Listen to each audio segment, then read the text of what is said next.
We're in the AWSCO Continental Series. We're here in Pensacola, Florida. Liam alongside Arasha in the FanDuel fan studio for pre-race as we get ready for our second super speedway race of the season. This track size-wise is, I believe, considered a hyper speedway in comparison to tracks like Talladega and Daytona. It's gonna be a tough animal to face. Arasha, how you feeling about the race today?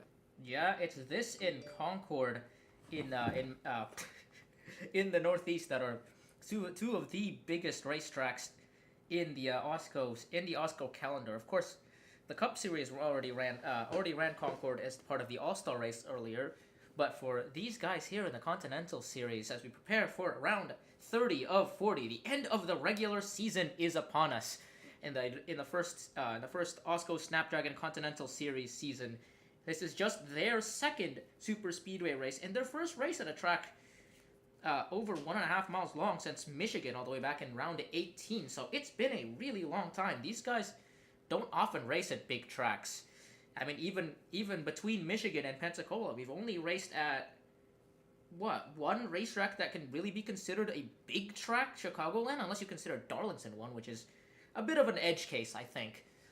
But Chicagoland's the primary drafting heavy track that we've been to since Michigan, so this series calendar isn't particularly heavy with big tracks, especially in this kind of middle third of the season. So it's been a while since we've seen these cars at a big track, let alone a super speedway like this. Pensacola, of course, being 3 miles long, is going to be likely going to be the fastest race. I want to say from a single lap perspective, whether or not it is the fastest race by duration or by average speed, I should say, is to be seen given how many incidents I think we can get out of a race at a super speed like this. If you remember our Daytona races, in both series they were pretty heavy with incidents. Lots of cars taken out in incidents there. I think Daytona had the Continental race had just 2 cars finish on the lead lap there. It came down to a 1v1 battle all the way back at the beginning of the season. We'll see whether or not that's the case to be seen. That's the case here again today. But for if that does happen, that might really shake things up for the playoffs because we have a lot of stories to think about here. Yeah, I mean, you flash back to Daytona, that big incident that happened at the start of the race took out probably about 70% of the field, and then it was small incidents knocking everybody off of the lead lap until we only had 2 cars left. Freya von Lundqvist ended up winning. That locked her into the playoffs. She sits 9th in points right now, so decent position to be in. She doesn't need to worry about winning today. The drivers that need to worry about winning today are going to be those that don't have wins and are right around that cut line as we head into the playoffs at the end of this regular season. 3 miles around, 26 degrees of banking. This Pensacola Hyperspeedway is nothing like what we've seen at any track aside from iRacing Super Speedway so far this season, and that was a cup race. These drivers, we saw the issues that they had at Daytona. Hopefully they've gotten some of those nerves ironed out, and we can actually get a good clean race for the 100 laps race here tonight. I was gonna say, as we said, just one position left in the Continental Series for a driver to sneak in to the playoffs without a win here. That's right now Jackie Kennedy in the number 12 car for Gulf Racing holds it by 23 points over a tie between the 64 of Mayumi Moriyama and Abby Buchanan, or I should say it was a tie before qualifying yesterday, where Mayumi Moriyama took pole position, granting her one valuable extra point, putting her 1 point ahead of Buchanan and 22 behind Kennedy. So that's going to be a thing. That's going to be something we'll be keeping an eye on for at times during the race. The points battle between the 12, 64, and 59. Everyone else out back needs a win. Karina Willis-Callaway has had an absolute nightmare few weeks, given that she was in that hunt not too long ago, but she's DNQ'd 3 races in the last 5. She's missed this one, she missed IRP, and she's missed Richmond as well. That's really put her out of contention here. So really, the next car in, I think, is it the 8 of Kate Summers, the next car in points? Because I know the 35 didn't make it either, so yeah. I think be in no guaranteed playoff spot for being the regular season points champion, as the top 5 in points are all drivers who have won races, Deborah Williams sitting at 680 points, about 20 points ahead of second place. That's a tie between Hijaya Yoko and Vinnie Schultz. It's going to be down to Jackie Kennedy just needs to have a good finish today, and she should be able to lock up that last playoff spot if we don't get a new winner. But if we do, that final playoff spot goes out the window for everybody at the top of the grid. Yeah, I mean it is Pensacola. You can never count out never count out the possibility of a surprise winner at a super speedway. And with how many cars we've seen here, and with how many cars don't have a win just yet, could possibly see it. I mean, that's probably a good. Actually, that should be a good. What do you call it? Good time now to move on to our starting lineup. Looking at that, we mentioned Moriyama on the pole position. Obviously, qualifying doesn't really mean a lot on these super speedways, but for the 64, with that point on the line, it might as well mean everything for that 64 team. Every point counts right now if you're the 64. And, well, looking at the rest of the top 10 here, Moriyama obviously takes pole. Robin Morales already has that win as well on the outside of row 1. Then you have Lori Ramirez and Deborah Williams in row 2. Tammy Bird via Azelhart on row 3. Jennifer Wilson-Freya von Lundquist, row 4. Latanya Gray and Emily Tremblay-Vaudrey in row 5. That's our top 10. Good mix of winners and non-winners here. Most of those cars, I think, don't have a win just yet. Obviously, I think Freya has a win already. I don't think... See if anybody else in that top 10 has a win. Latanya does. Latanya does. I don't think Jennifer Wilson does. Nope, Jennifer Wilson doesn't. Tammy Bird doesn't. Lori Ramirez doesn't.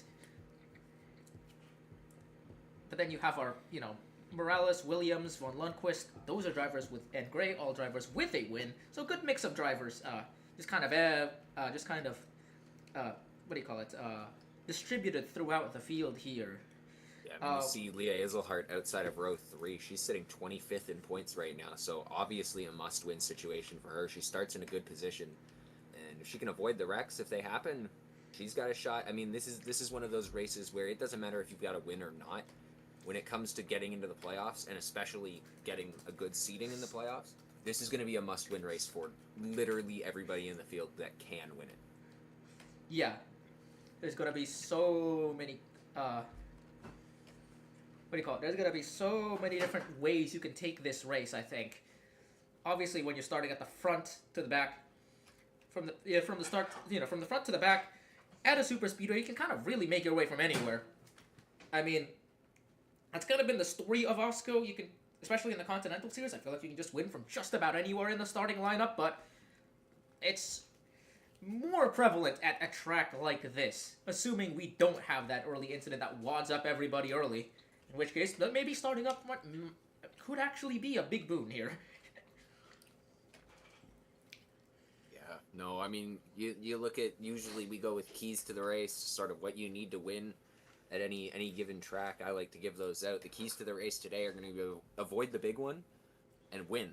That's really all I can give these drivers. Avoid the big one. Avoid the big one, get yourself in a position to win, and win the race. That's the only way you're going to get yourself into the playoffs or get yourself in a better position in the playoffs. Because you can't rely on someone who already has a win winning a race, because these super speedways are so unpredictable. If you're Jackie Kennedy, if you're Mayumi Moriyama, if you're Abby Buchanan, you can't just rely on getting a good finish and being the first driver without a win. Because there's a chance that someone way below you, 30th in points, could win the race, and then you've got no playoff spot. So it's going to be finishing first and being that driver to lock themselves into the playoffs at the end of this race.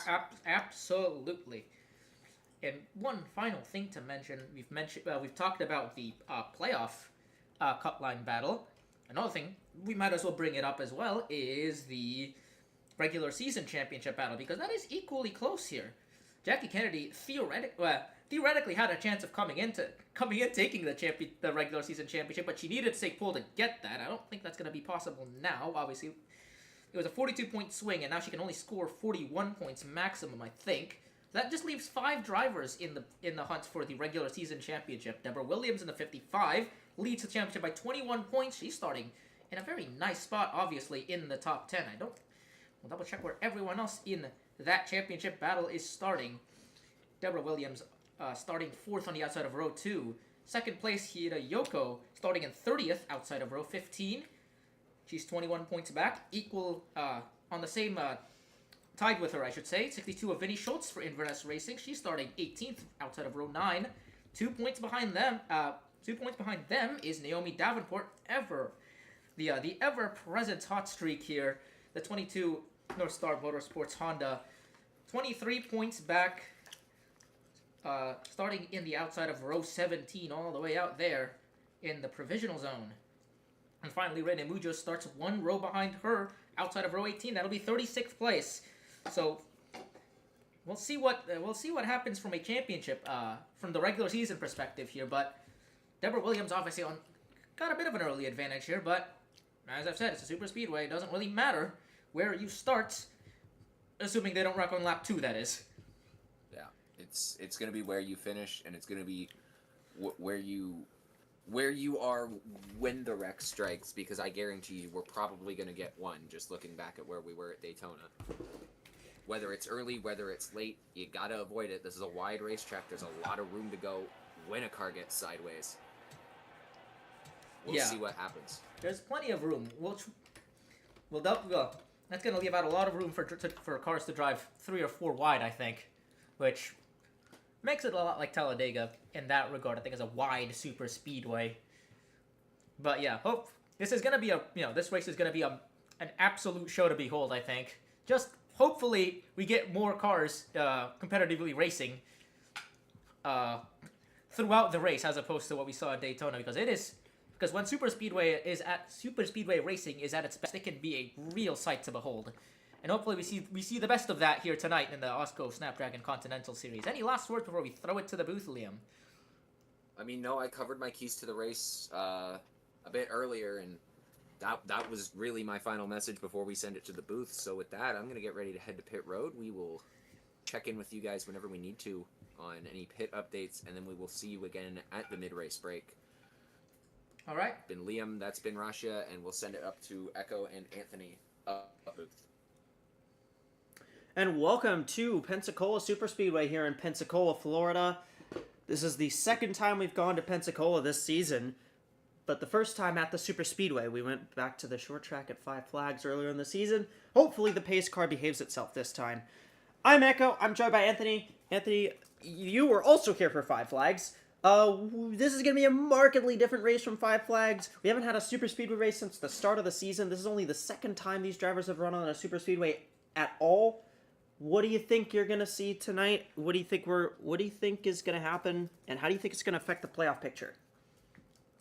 Yeah, this is a little bit different than Five Flags just down the road.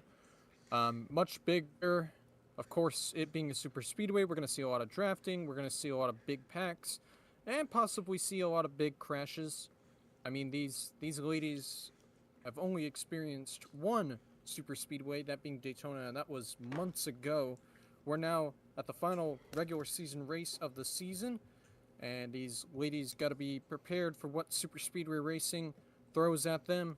You know, big wrecks, but also not big wrecks as well. Sometimes there's pit strategy. You got to find your teammates, pit with them, and hopefully have the right strategy and draft with them to win the race. Yeah, and it's been a very strong performance for a lot of these drivers coming into this one too. All right, here you go. Starting lineup for the regular season finale. Row 1, it's Mayumi Moriyama, who's one of those drivers trying to get that final playoff spot. She came in 23 points back. Because she wins the pole, she's now 22 points back. She starts alongside Robin Morales on the front row, who's already in the playoffs thanks to her win at Milwaukee. Row 2, Lori Ramirez in the 31, alongside the 55, Deborah Williams, who won back at Charlotte. Row 3 is the 84, Tammy Barrett, and the 16, Leah Azelhart. Row 4, the 60 of Jennifer Wilson, and the 42, Freya von Lundquist, who won our only super speedway already at Daytona. Row 5, it's the 65, Latanya Gray, winner at Aguas Calientes, and the 04, Emily Trompe-Vaudrey. Row 6, the 40 of Laura Sundale, who won at Nazareth, and the 38, Isabella Fitzmaurice, winner at Las Vegas. Row 7, the 15 of Isabella Smith, and the 96 of Lynn Oswell. Row 8, the 8 of Kate Summers, and the 93 of Izzy Overin, 3-time winner this year. Row 9, the 12, Jackie Kennedy, one of the a driver trying to chase down that playoff spot alongside Vinny Schultz, winner at Iowa. Row 10, the 88 of Madison Estrada and the 54 of Michaela Kirkland. Row 11, Evergreen winner Sandy Martel is alongside the 45 of Liz Roberts. Row 12, the 46 of Bridget Brousseau and the 66 of Ani Starchev, winner at Michigan. Row 13, the 24 of Ashley Johnson and the 5 of Maya Sheldaby. Row 14, the 81 Alice Hageman and the 44 Lulu Connie. Row 15, the 14 of Katrin Edelstein, who won at Hillside, and the 0 of Hidayoko, who's won twice this season.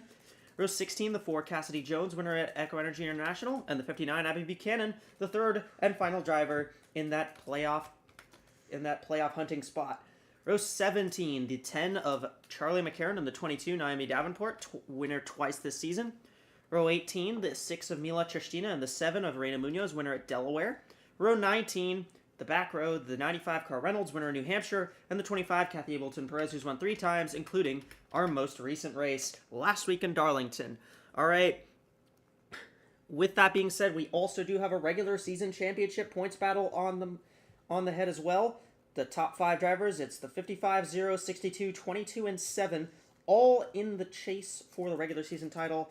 Whoever gets that, we'll get an extra couple points going into the playoffs through each round.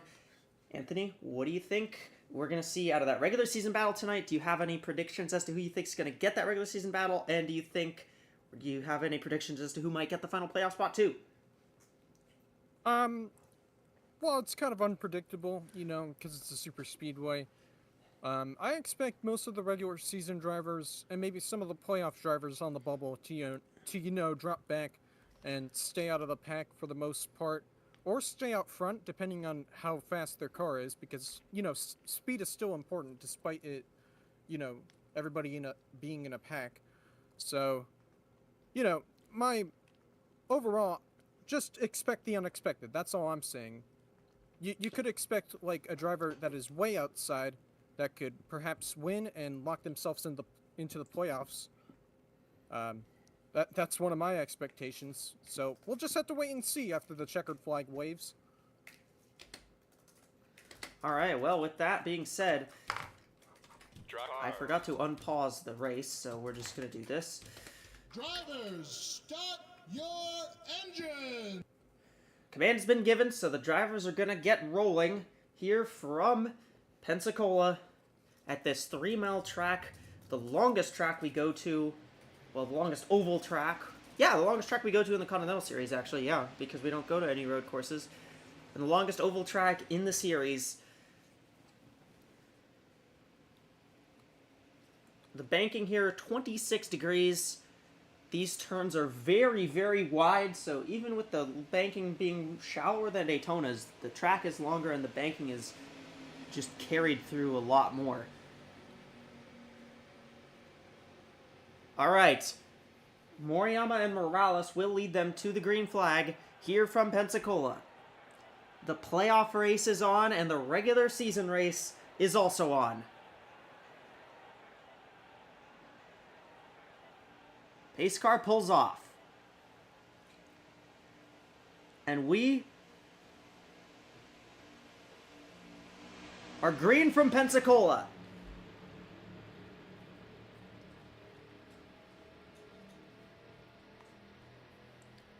We've got cars already jumping out of line. Jennifer Wilson looking to the inside.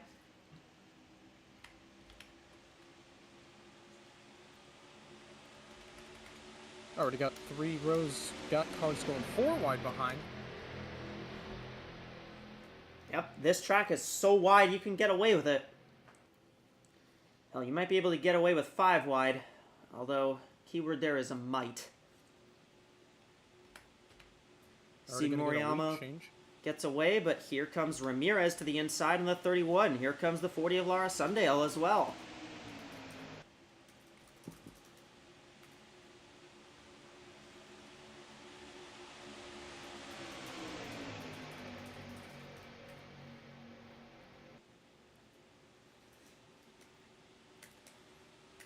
And it will be Lori Ramirez who will lead the pack around to complete lap number 1.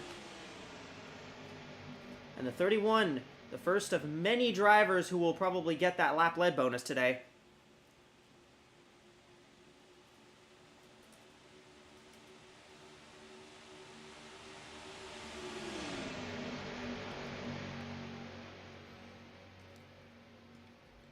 And you're going to see the lineup is going to shuffle around a lot.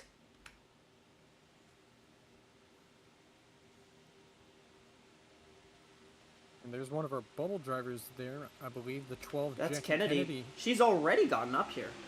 That's quite surprising. In trouble, though, in that middle lane. She got shuffled out already. Yeah, she's kind of gotten shuffled a little bit there. Here comes Bridget Passau in the 46. There's already 4 wide kind of developing in the pack here. We'll keep an eye on it because 4 wide has been where trouble occurs. Looks like they keep it clean. Ramirez led the lap, but here comes the 46 of Bridget Passau. Kennedy's gotten shuffled to the outside 4 wide.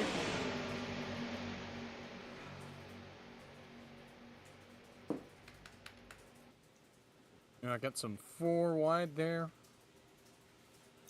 Again, it's not really the corners you worry about with 4 wide, it's the straightaways. Because everybody kind of clumps together like that. The 64 and the 59. Oh, that's a bubble driver. That's 2 bubble drivers. 2 of them. No caution. We stay green. Wow, how did that not trigger a caution? Oh, never mind. We are under yellow. Oh. I misspoke. We are in fact under caution. The 04 comes back around as the leader.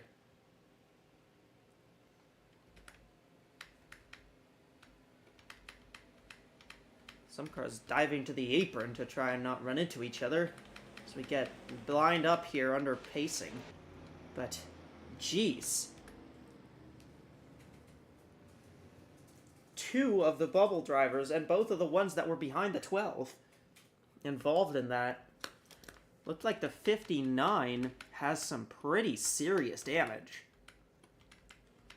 Okay, yeah, I was lying. The 64 is also on pit road. I think that's what I saw.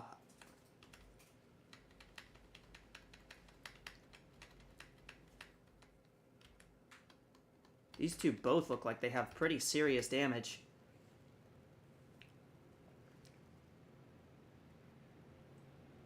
That's pretty big for Jackie Kennedy.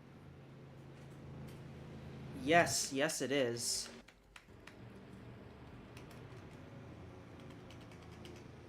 Looks like we have a little bit of split strategy here up at the front. And throughout the whole field, really. Kathy Ableton Perez in the 25 has a very solid amount of damage. There's cars running into each other, trying to come to pit road. I don't know what they're doing.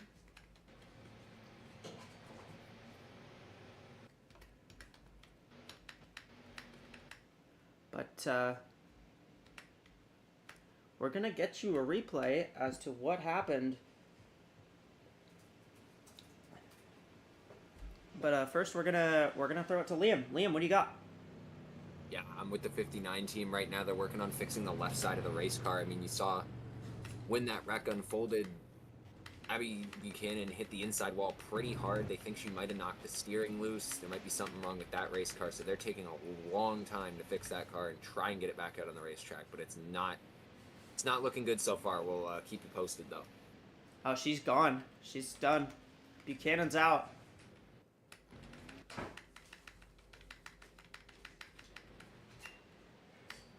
And she went just as you finished up there, and so did the 64. The 64 is out too.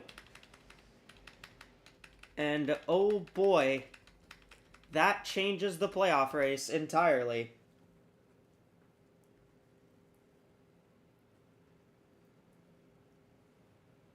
Because now it's just Kennedy. Kennedy's still here.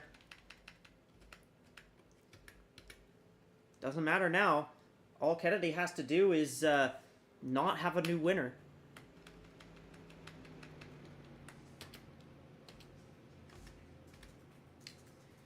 Well, it took us 4 laps to have the playoff race completely thrown away.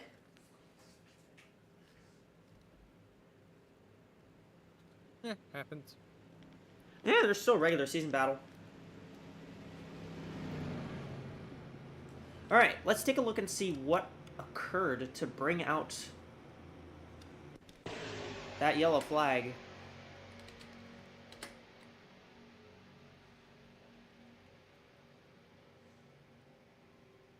So they're almost, they go 5 wide there, although I Almost don't think 5 that, wide. I don't think that has anything to do with it.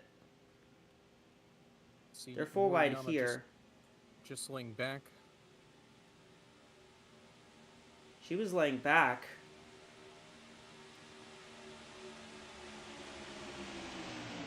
Oh, the 42 and 84, that's who it was. Oh. And Morales was there too, and oh, somebody got punted down into the 59. I could not tell who it was, but I think it might have been the 51 of Sandy Martel. Oh no, that was completely separate. Yeah, This it looked happened, like that was two- unconnected. 2 separate incidents. Oh, and that's what happened to Ableton Perez. Oh, jeez. Oh, jeez, that's what happened to the 64 and 59. 59 just runs right into her. I thought the 64... Oh, man. Man, that is... Wow, that is some bad luck for both of them.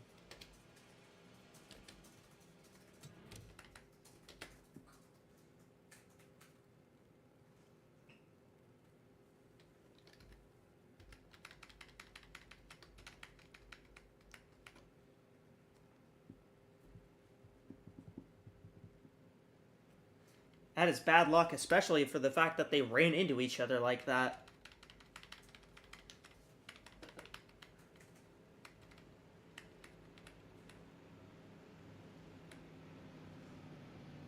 Well, we'll have a single file restart here. Most of the field's still on track. The 10 of McCarron's still sitting on pit road right now.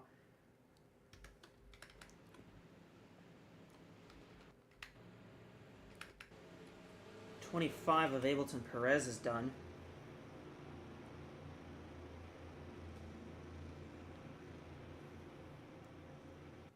And again, I may remind you of the Super Speedway rules here, where it's the... If slow cars will be parked if the leader catches them.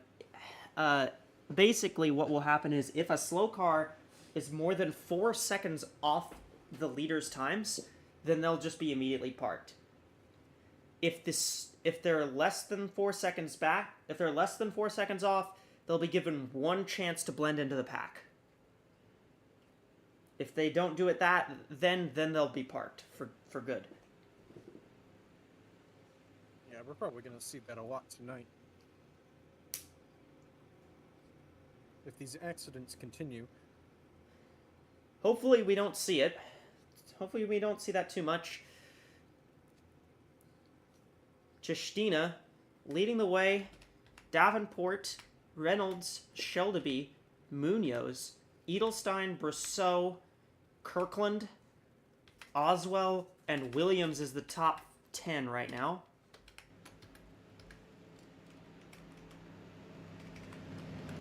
Charlie McCarron might have had some sort of an issue on pit road where she had to back up into her stall, and so she was held.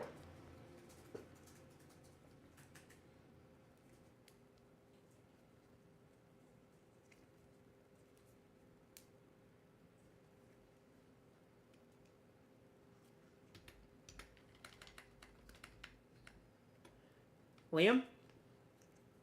Yeah, 4 team is reporting a potential fuel system issue on that race car. They're monitoring the situation right now, but that is something that this early in the race is not what you want to see.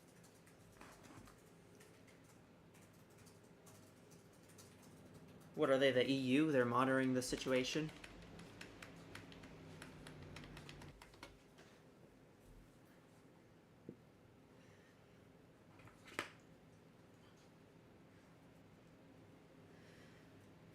So Justina will be the leader as we'll go back to green. McCarron's still being held on pit road. Looks like they're getting her service just finished up now. Yep, there she goes. So Charlie McCarron a lap down, but she'll only be 1 lap down, and if we get another yellow, then that will be good for her because that'll get her back in the lead lap. She'll have the free pass. Restart will be single file. Nobody's getting waved around. Nobody is a lap car in between the top 10. Here we go. Green flag.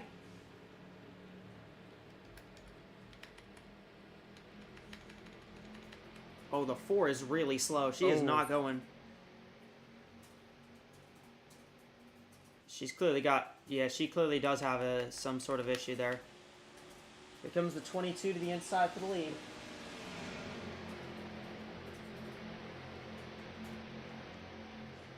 That whole inside lane is a bunch of racers who have already won this season, so that's a very good sign for Jackie Kennedy. Yes, it is. However, there's still a very long way to go. Yeah, very, very long way to go. And they're already shuffling out. Carl Reynolds to the inside.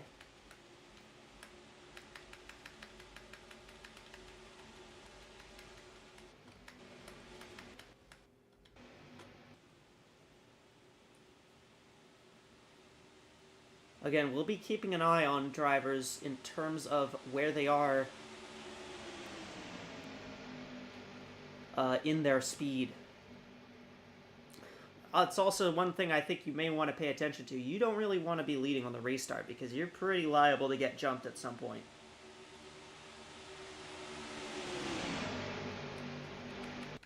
Four cars coming in, so Jones is on pit road while her teammate has taken the lead in Katrin Edelstein.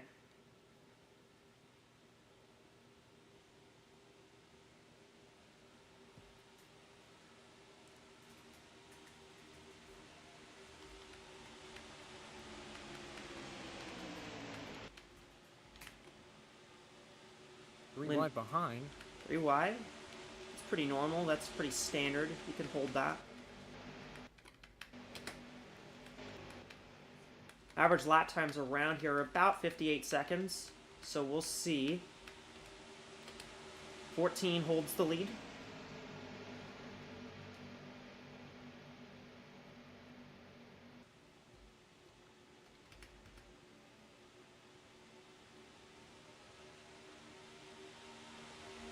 So far hasn't had much of a challenge since getting the lead. 96 is kind of looking to pressure here, but I think that they might just stay put for now. I think you might want to stay put for a decent bit here. It's early in the race. It's a bit single file right now. You don't want to push the issue too far. We've already seen one incident. So you see the 6 car go underneath the 96 for second.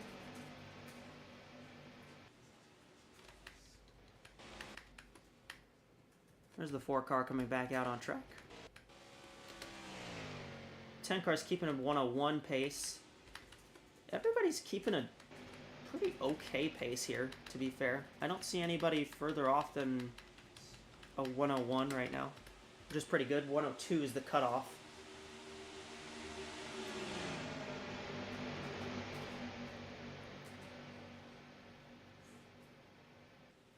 Again, this is probably a Pensacola race that people are not used to seeing because this track very typically runs without restrictor plates. Because of safety issues, AWSCO officials said that they needed to run this track with restrictor plates. So it is not an unrestricted superspeedway as is typically seen. Interesting. So that's why you're seeing them go much slower around this place. They're only going around 182.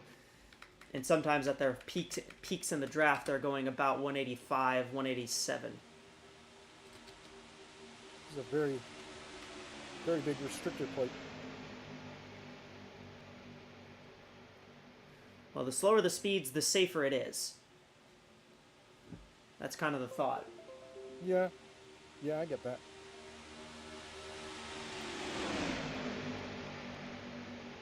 Got some 4 wide action. And there's some 4 wide. Be careful with that, though. Don't want to go 4 wide for too long.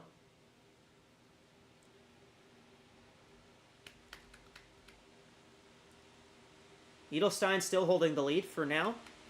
Jennifer Wilson's up to second. You got Isabella Smith, Laura Sundale. Single filed out through the top 4. I say that, and the 40 goes underneath the 15.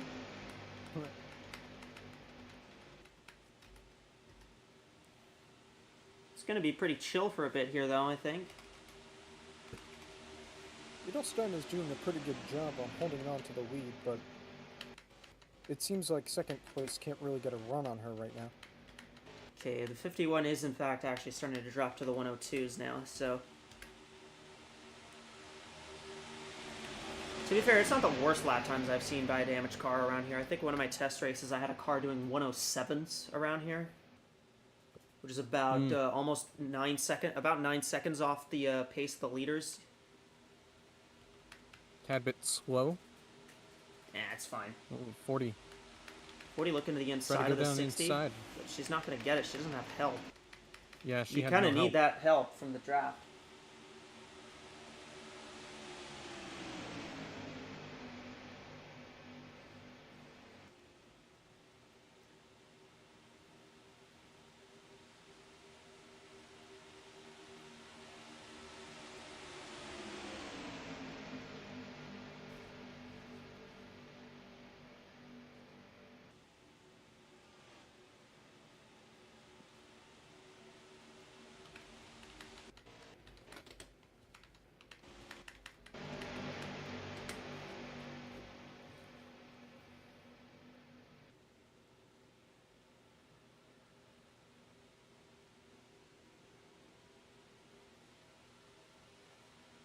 Forty's trying again.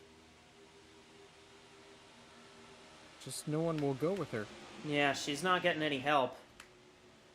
And I mean, right now, that's kind of the play here, is just, maybe just don't really go for it right now. You see how,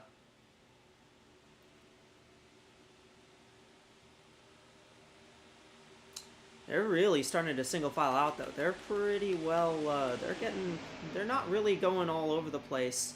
And I think that's good for right now. You don't want to be going all over the place. And I think it's also one thing that they're happy to see, refreshingly, that the 14 is a car out front. This car, remember, she was finished second at Daytona. So she was one of those cars contending for the win in Daytona up to the very end. I think she actually led the most laps in that race. And right now, I'm not going to say it's going to happen, but right now, she is in the most solid spot to repeat that, although, again, we're 15% of the way through this race. Yeah, still got a long way to go. Hey, it's good to know that at least we can do a pretty good calculation of how far we are into the race, because the lap count is the same as the percentage, because it's just 100 laps. Yeah, well, at least that's good.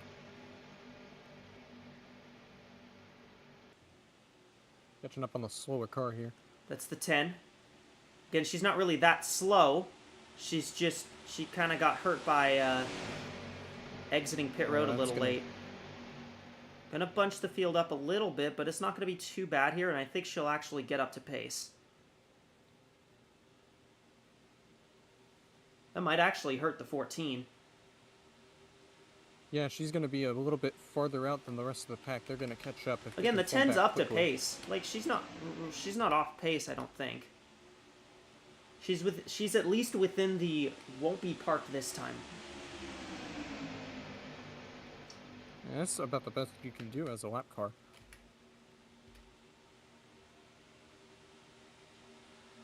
I don't even think she's that slow, to be honest. We'll probably see, though, if she can actually get assembled in the pack. 60 car looked low. She was faking the 14 out quite a bit. Now she finally goes for it. Nice move there.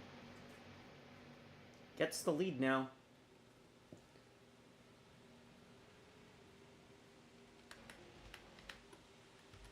Again, the 51 is on the hook, but nobody else is right now.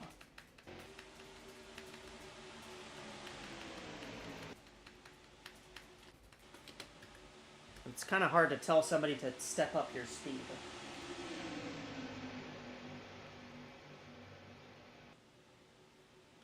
Especially when you're in a track where you're already full throttle. Here comes the 24 of Ashley Johnson. Look at the inside, but Wilson will get back to the line to lead the lap.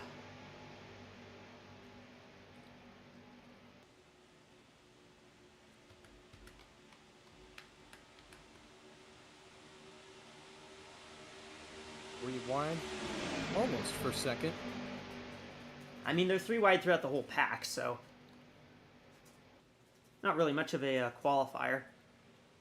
Yeah, not really. But hey, now this is the spot where Jackie Kennedy is not really particularly happy to see, because now we've got a bunch of cars that don't have wins towards the front right now.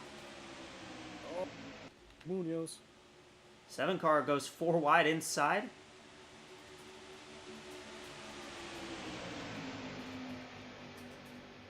Oof. Just be careful here.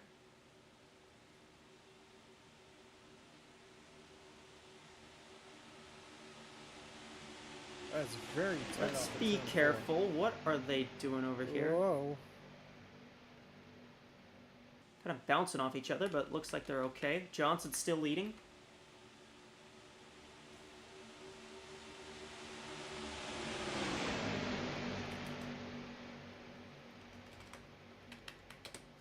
How many seconds off is she?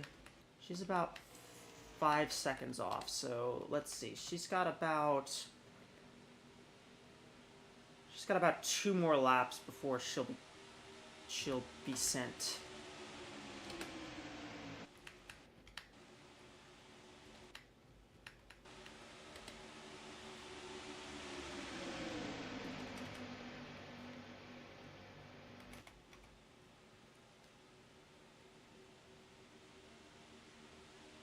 Actually, she did pick up a little bit of pace that lap. Oh, dearie me.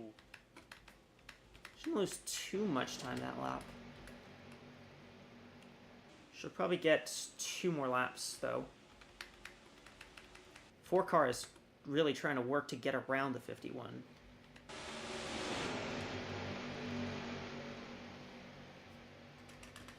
We're expecting pit stops around lap 30.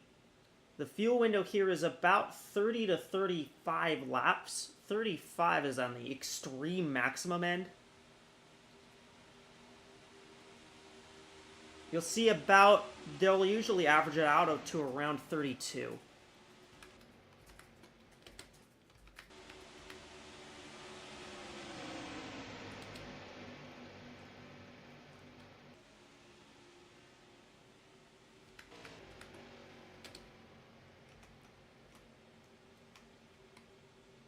One actually stayed within the no DQ margin. You can see where the 10 is. Hey, look, yeah, you see the 10 is actually in the pack. She's actually shuffled in. 51 still on the hook, though. They are not taking her off right now.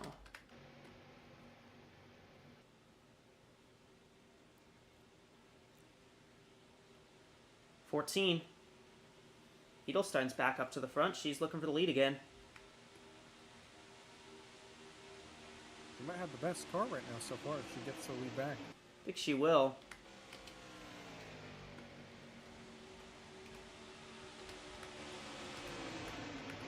I don't think the 51's going to be parked quite yet. Well, I don't have a choice now.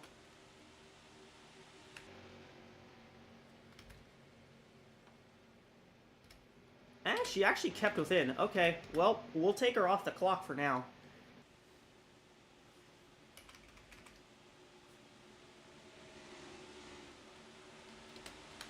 She actually did pick up some pace there. So, 51's been taken off the clock for now.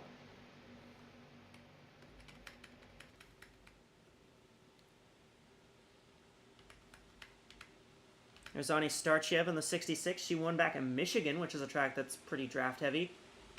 Seeing Summers doing a lot of blocking work on Laura Sundale there. Whoa. Vinny Schultz, that's 3 cars that have won. That's actually 4 of the top 5 that already have wins.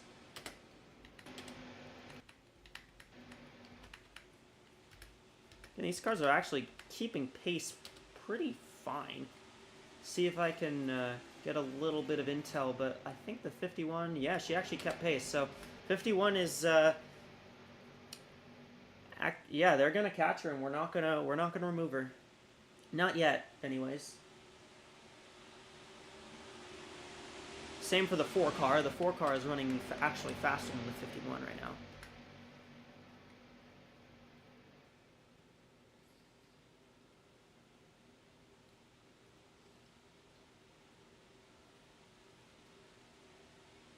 for Edelstein, that's her teammate, actually, that they're catching in the 4 car of Cassidy Jones.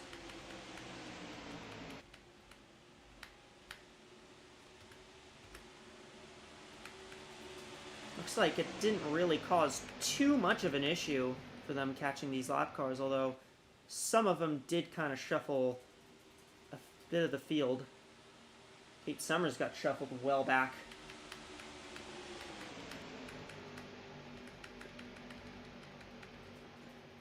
Otherwise, it does look pretty solid.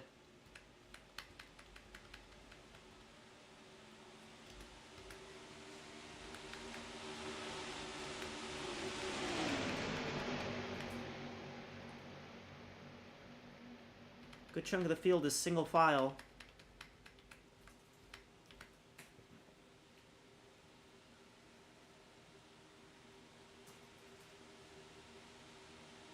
See how that regular season championship battle is going. Well, it was the 55 coming in. The 0 was 21 back, the 62 was 21 back, the 22 was 23 back, and the 7 was 35 back. Right now, the 55 is in the top 10. So right now, I think it still stands as the 55.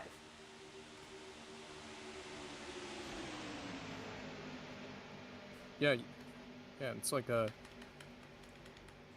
Yoko is like hasn't really done much so far this race. Well, Just there's where Yoko is. kind of She's been back in 23rd. kind of at the back. Estelle did not get assembled in the pack. She actually kind of has fallen off of it. But the key news here for Martell is she will at least run a good few more laps. But if they catch her again, then she'll probably be done.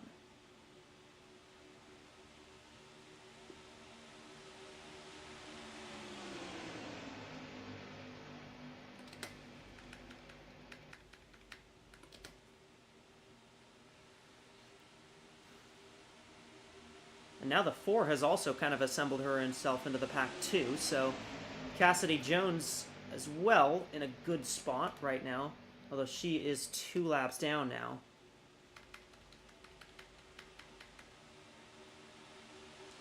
Edelstein still hanging out front, but I'm expecting that we're going to see pit stops fairly soon. By fairly soon, I mean I think we're going to see them within the next 10 laps. This race stays green. That'll make pit stops very interesting. Yeah, we would have a green flag pit cycle if it stays green, obviously. Wow, you're telling me if the race stays green and we have pit stops, those would be green flag pit stops? I don't know, I'm just trying to think of something to say. Nah, that's fair. I was actually making fun of myself there.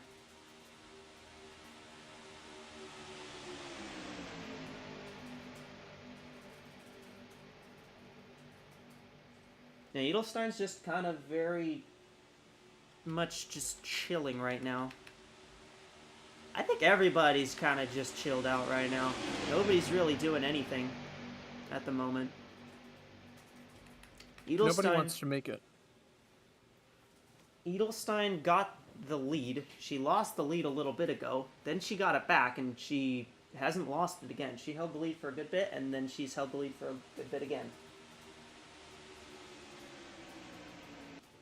Yeah, no, nobody wants to make another big mistake. Like, the one that caused the big one. Or, well, I guess, big one, quote-unquote. It wasn't even really that big. It was like, what, 5 cars? Took out, like, 3. Yeah. There's, like... But yeah, the intensity of the race is pretty low right now. Everybody's just trying to... These are the cars that survive are off the for pace. now. The 10 is kind of slow as well. 10 is starting to drape off the pack here, too.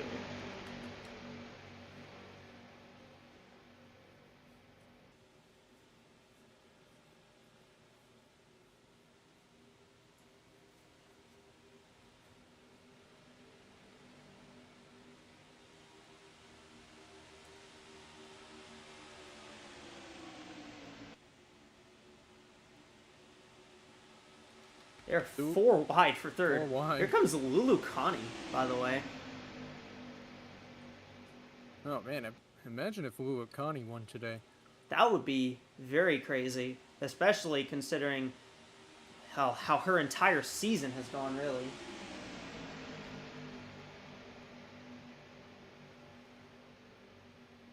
Oh, never mind. There they go. Oh. Shelby, Naomi Davenport, Ramirez, Michaela Kirkland, I think. Oh, dear. Oh, Lori Ramirez. no. Acrobatically flying through the air. Oh, that was violent. I think the 10 of McCarran didn't get slowed up in time. Race back to the line. I imagine everyone will come to pit road. Well, we'll have a look as to what happened.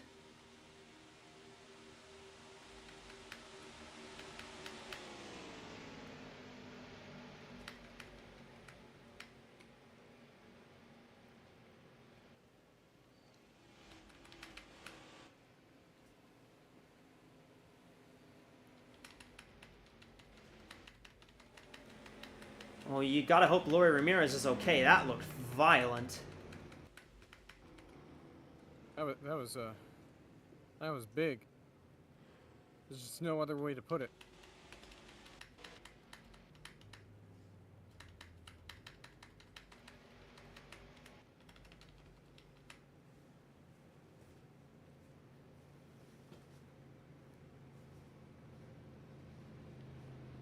So Katrin Edelstein, the leader.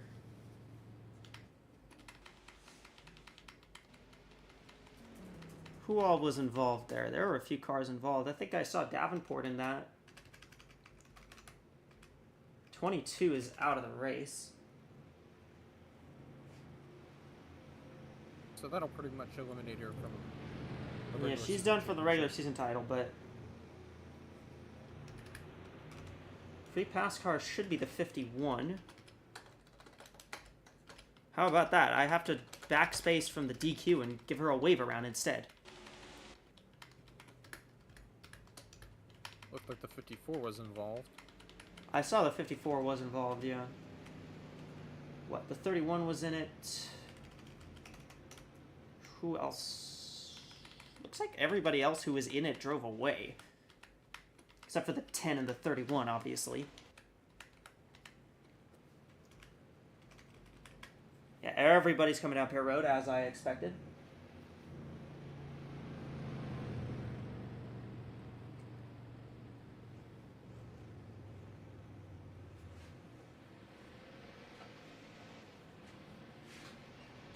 Imagine it'll be 4 tires and fuel for everybody here.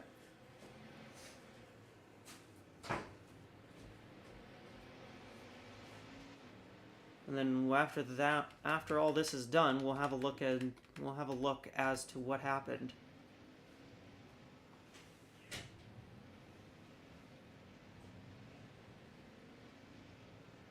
"14 wins the race out. So let's go back and check out what happens. 31, I think she just got into the quarter panel. The 5 of Shelby. Isabella Smith. The 54, I think got through that. Oh. 10 car just hit her square in the door. What side door was that? That was the passenger side door. So probably not as big of a brunt impact that Ramirez took as if that was the driver's side door. Still probably hurts. Oh, it still definitely hurts, but that could have been so much worse. It could have been way worse.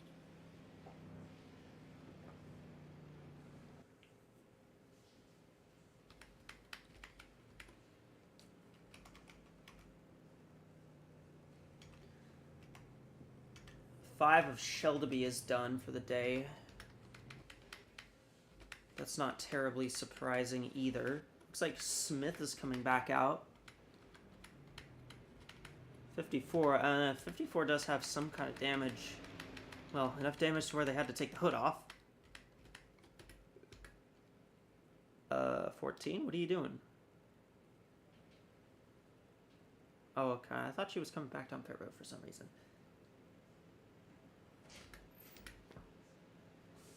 Don't know what that was.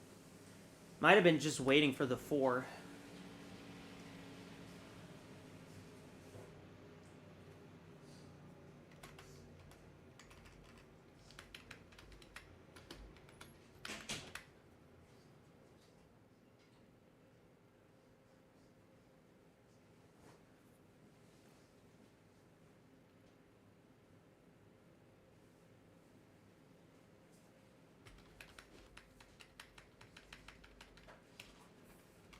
So yeah, Shelby's out, Davenport's out, Ramirez and McCarran all done.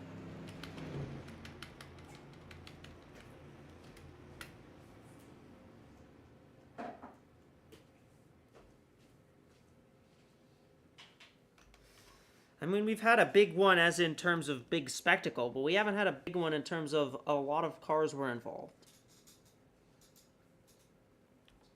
Yeah, pretty much.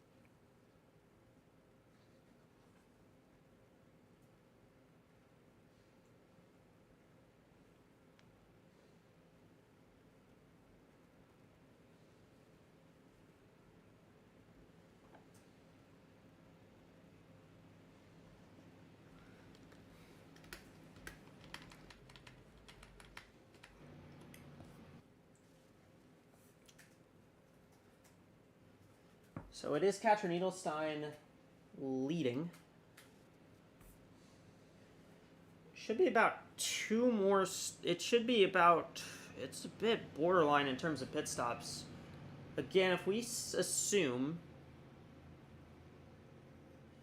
32 laps, that would make it a 2-stop race with the last stop on 94. Now, you might be able to go a little longer than 32. But that's very questionable. So if we don't get it, if we don't see any more yellows, this could be an interesting in terms of pit strategy.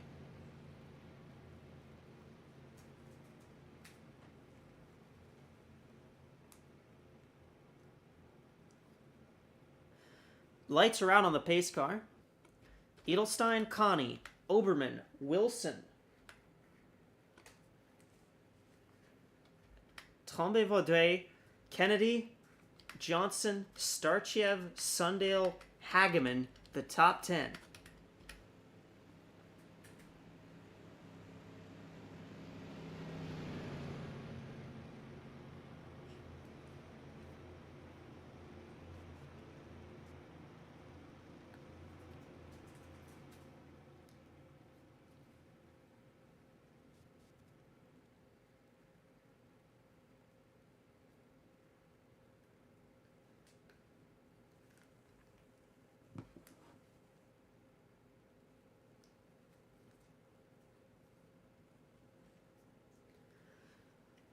You've got, let's see, how many, we got 68 laps to go. We'll restart with 67 to go.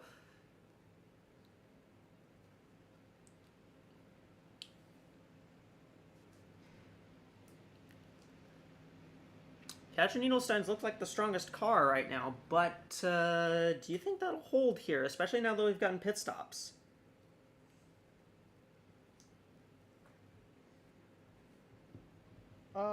I think she still has the best car so far, but unless other drivers have made adjustments here, she should be able to keep the lead, especially considering this is a single file restart, so I don't know. We'll see if anybody can compete with her for this next 75-ish laps.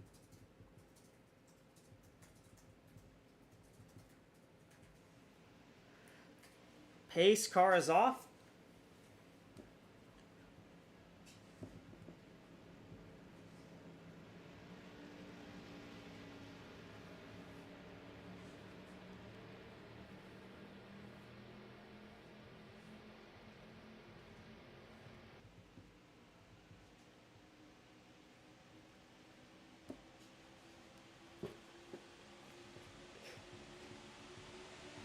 already shuffling.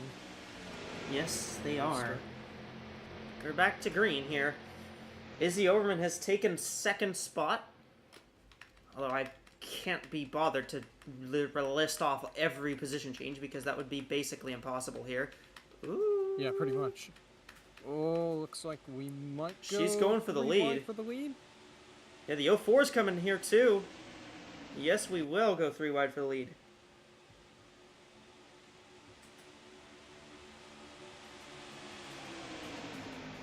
Not even gonna try to pronounce that name. Emily Tremblay-Vaudrey. What? It's not that hard. I'm just dumb. I'm saying it's not that hard. Like, you know, I went through Yeah, a once whole you like figure it out. 3 months of French classes. To be fair. Yeah.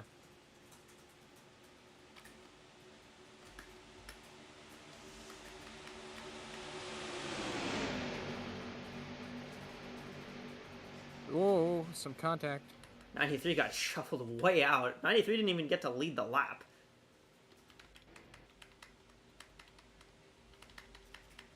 Good chunk of cars here just kind of trailing off on the pack here a little bit.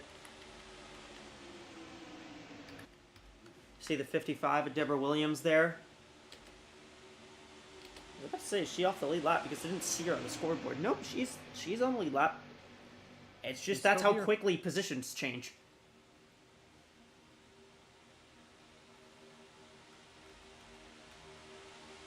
Thirty cars are still scoring on the lead lap. Okay, we have at least 3 cars that are... Or we have at least 2 cars that are well outside the speed window. Yep. See if they can improve that, but I don't think it's going to happen. That's the 54 and 15. That's Kirkland and Smith.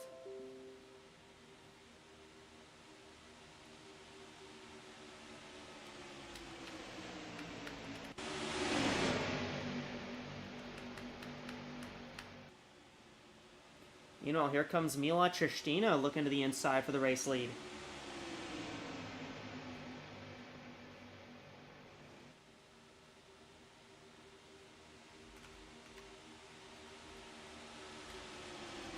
Seven going inside. Yeah, now the 7 of Munoz looking inside. Got a bunch of help. Could possibly grab the lead here. She will. And she will.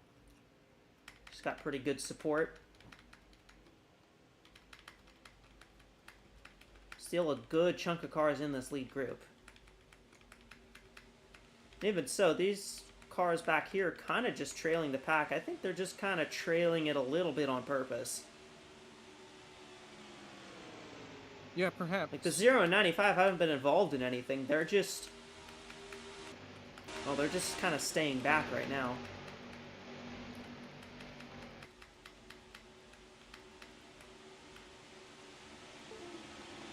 Dump Summers into second. Yeah, there's the 8-car Kate Summers. She's had some real good runs this season. Just hasn't been able to piece them together. Edelstein's trying to get back up here. There's Madison Estrada in the 88. Again, Madison Estrada, this is her last race in this car. Unless she wins. If she wins, she's going to stay at RGB Racing. If she doesn't win this race, she's out. And they've actually already lodged their replacement for her in Brenda Davis. Think of the drama if she wins. Oh, here comes Williams. Here comes the 55 for the race lead. Well, they're going 4 wide back here. Oh boy. And we're good. They cleaned it up. Just a bit close.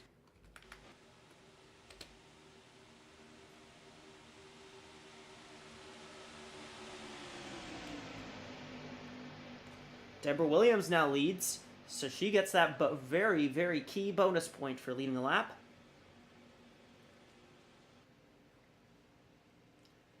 It's the 55, 46, 7, 14, 6, 12, 60, 93, 96, 40, 88. It's really hard to keep track of positions past, like, third right now, just because everybody's all Yeah. double to triple wide. Or even quadruple wide if the 93 4 wide. goes... does what she's trying to do. Oberman really wants another win, I guess. Can't hold up, I guess you can't have too many wins. Can't be too greedy. I mean, the amount of wins you have will contribute to your standing in the playoffs. You'll get 1 bonus point for each win you have, and then 2 more if you win the regular season championship. That's it. That's all the bonus points they dole out.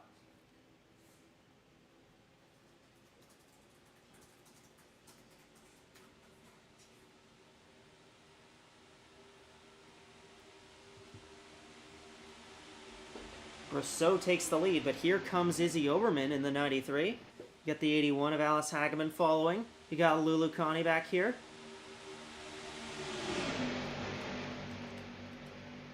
Well, They're getting Williams might be shuffly. in trouble. She's way up on the high side.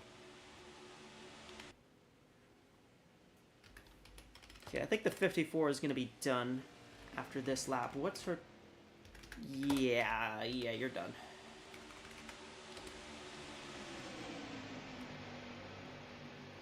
Hook. She's losing about 9 seconds a lap. In fact, it was almost 10 seconds a lap, so I might honestly be a little too late on calling her in, but Look at Lulu Connie getting some momentum on the inside. she's got a push from the 62 as well. Very good friends, those two are. And Ashley Johnson on the 24, now trying to spoil the party. Uh-oh. Here comes that 54. It's fine. Trust. Trust. Oh! Trust, it'll be fine. Trust. Oh, no. It'll be fine. Oh, boy. Actually, it's not that bad. This slowed him up a little bit, but it didn't really, like, break the pack. Yeah, the pack is a bit more spread out now, but It's not really a bad thing. not really. Here comes the 62 for the race lead. There's Vinnie Schultz. 15's running about 104, so she's running about 6 seconds off. So she'll have a little bit more time. And yeah, the rest of the pack is probably going to close in.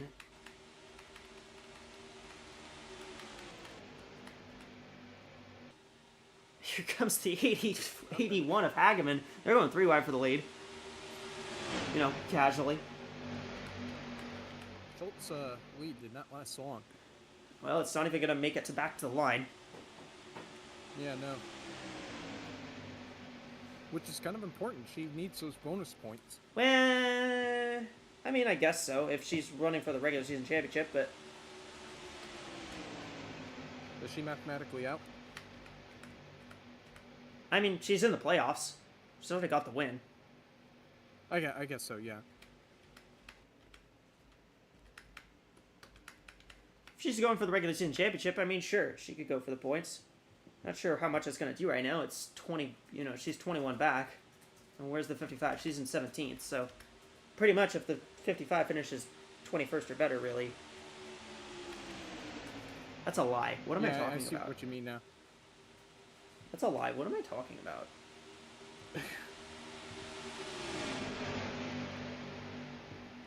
It's like 17th or better or something for the 55.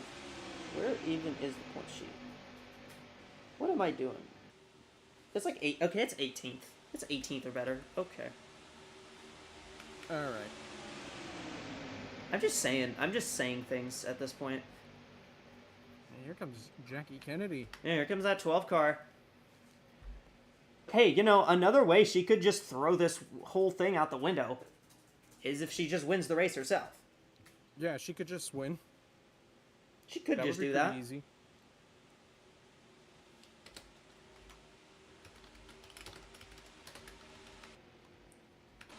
Fifteen's gonna be done here. I don't think they'll catch her. Again, I could be very wrong, but I don't think they'll catch up to her. No, I don't think like the 54. Looks like nobody else is off speed enough to. Nobody else is far enough off pace to be parked. So.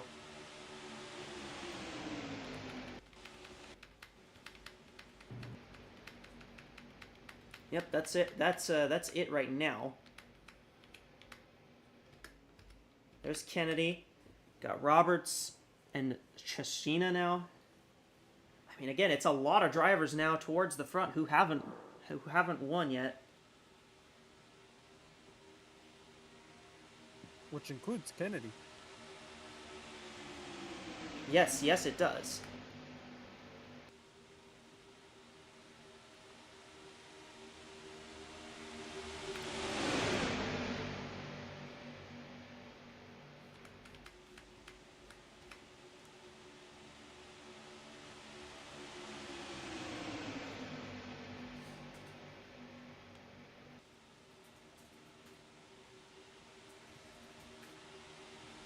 Meanwhile, here comes the 93 of Izzy Oberman. Meanwhile, here comes the 14 of Katrin Edelstein. Well, that didn't last long. 93 was the one on the move for about 5 seconds there, and then the 14 took it right away. And now Edelstein's the leader. Got the 24 and the 8 up here. Those are two teammates.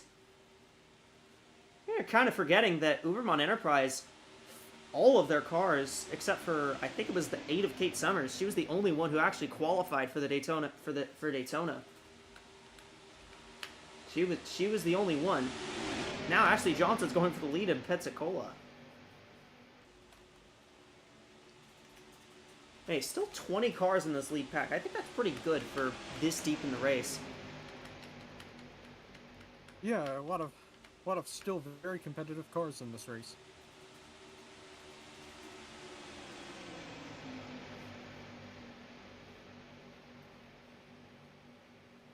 Meanwhile, Vinny Schultz has taken him 4 wide. They were getting squirrely back there.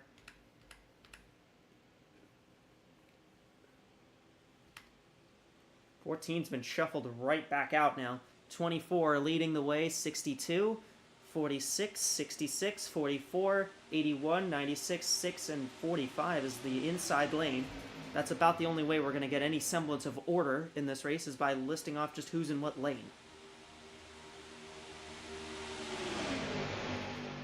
Schultz to the inside of the 24 for the race lead.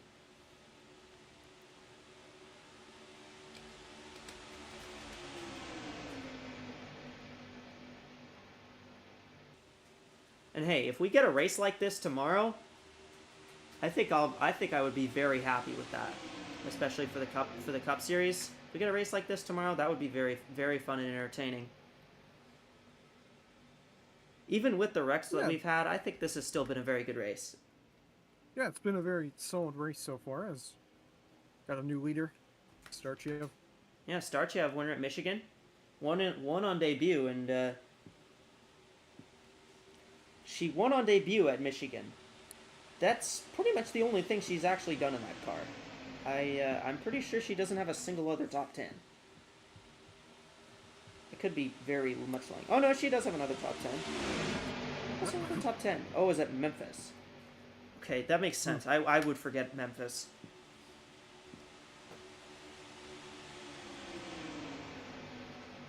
She's not even going to lead all the way back to the line, though. Which is something we've been seeing quite often. It's like many drivers getting shuffled out. It's very much more competitive after pit stops. Yeah, it is. And after the stops, before the stops, we saw the 14 kind of dominating, pulling away a fair bit, but now we're seeing a lot of different drivers getting up to the front here. 14's still up here, though. Whew. 55 went low, and the 12 said, I'll go even lower.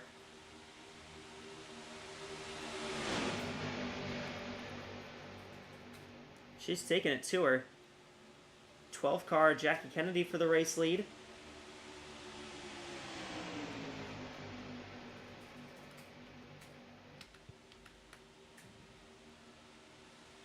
Here comes Edelstein. Here comes the 14. I have a feeling this race could come down to a photo finish. Perhaps.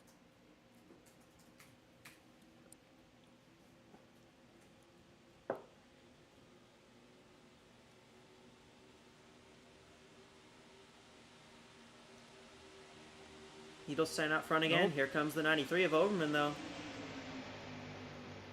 Maybe got a bit too tight off the corner and slid up a bit.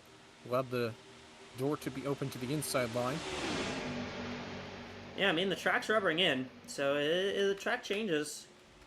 Could be affecting the 14, but it also could just be that the conditions are just not playing right for her. Yeah, especially compared to before pit stops.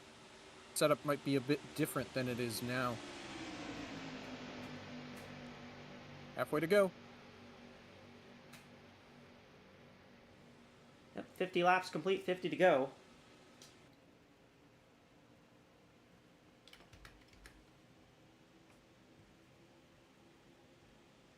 How?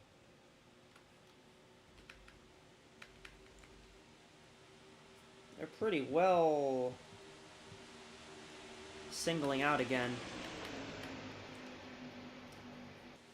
Munoz leading. See, are they catching? They are catching. They're catching this group very slowly, but they are catching it. This group's just kind of lagging behind right now. I'm not sure if that's intentional or not.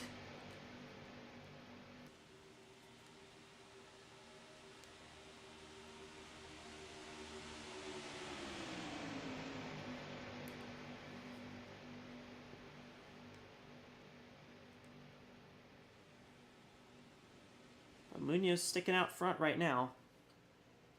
See Wilson, Oswell, Connie, Edelstein. I mean, there's a lot of drivers up here that are in a position where they really just need to win.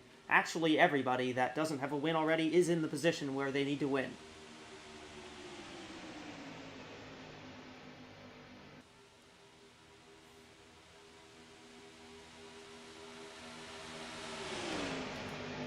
They were following the 7 for a good bit there. I thought they were going to stay following her, but then the 60 dove out.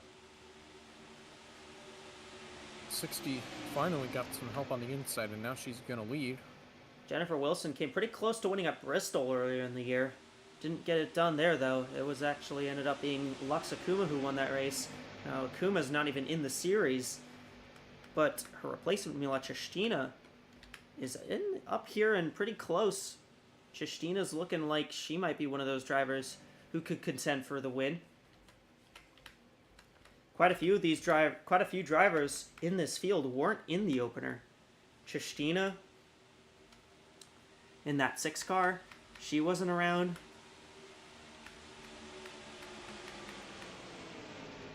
Yeah, there's plenty of drivers making their super speedway debuts tonight. Yeah, Ani and they're Starchev. not doing too bad. Ani Starchev is one of those drivers as well in the 66 car. You got Tammy Bird doing that as well tonight.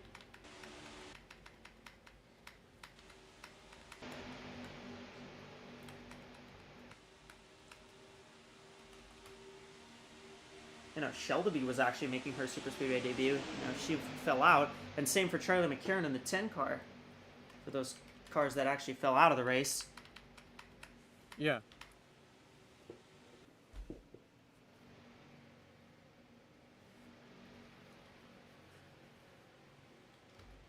Well, we are past halfway here from the Pensacola Superspeedway.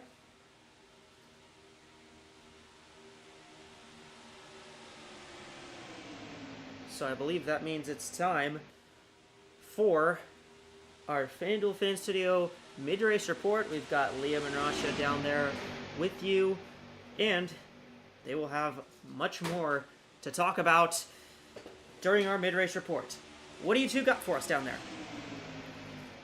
Yeah, thanks, Echo. Welcome back to the FanDuel Fan Studios. We're here, lap 54, coming to lap 55 of 100 here, just past halfway in this AWSCO Continental Series race at Pensacola. It's been a pretty technical affair so far, especially by super speedway standards as we watch them enter turn 1. The 4-wide racing, obviously risky. We've seen a couple wrecks unfold, but not anything super massive like we had at Daytona, and honestly, I've been impressed. What have your thoughts been so far through this race? Yeah, I'm fairly surprised here. We haven't really seen that much from when it comes to really big wrecks. We've seen, a couple cars getting taken out here and there, but surprisingly, we have quite a few cars still here. I mean, a lot of cars still racing in this lead pack. So, lots up for grabs coming up for this race win. And right now, you see the 60, Jennifer Wilson leading the way. That's a driver who doesn't have a win yet, I don't think. I mean, we want to talk about cars that we're impressed with. 14, Catcher Needlesign, sitting at the back of this pack right now, but has been up front pretty much all day long, sort of hanging out back, probably getting ready for this pit cycle. Yeah, here comes cars with About wins. 10 Here laps comes from now.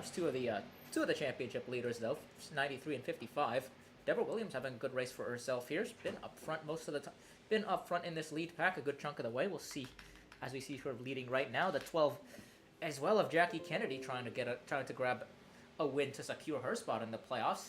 Right now. Yeah, we talked about this before the race. Jackie Kennedy doesn't have a win. She can make it into the playoffs now without a win based on the two cars that were competing with her for that spot being taken out early on in this race as she goes for the lead. But the easiest ticket to punch your way into the playoffs is going to be winning this race. So that 12 car's definitely got that on her mind.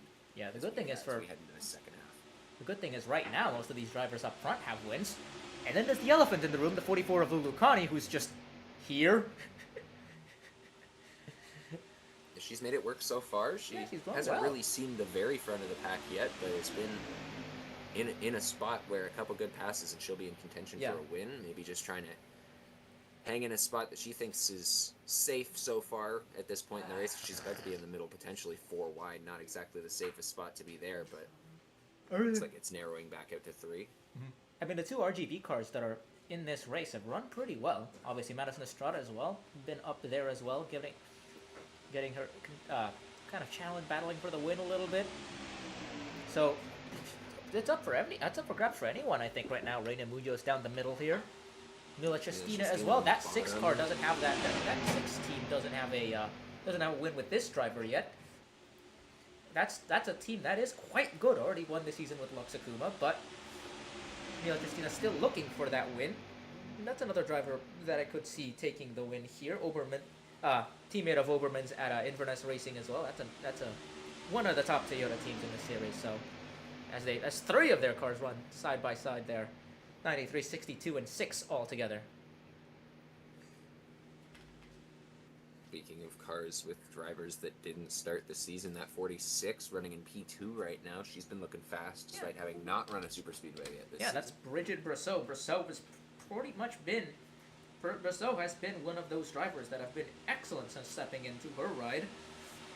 Lots of top 10s. Obviously, we mentioned earlier in the season.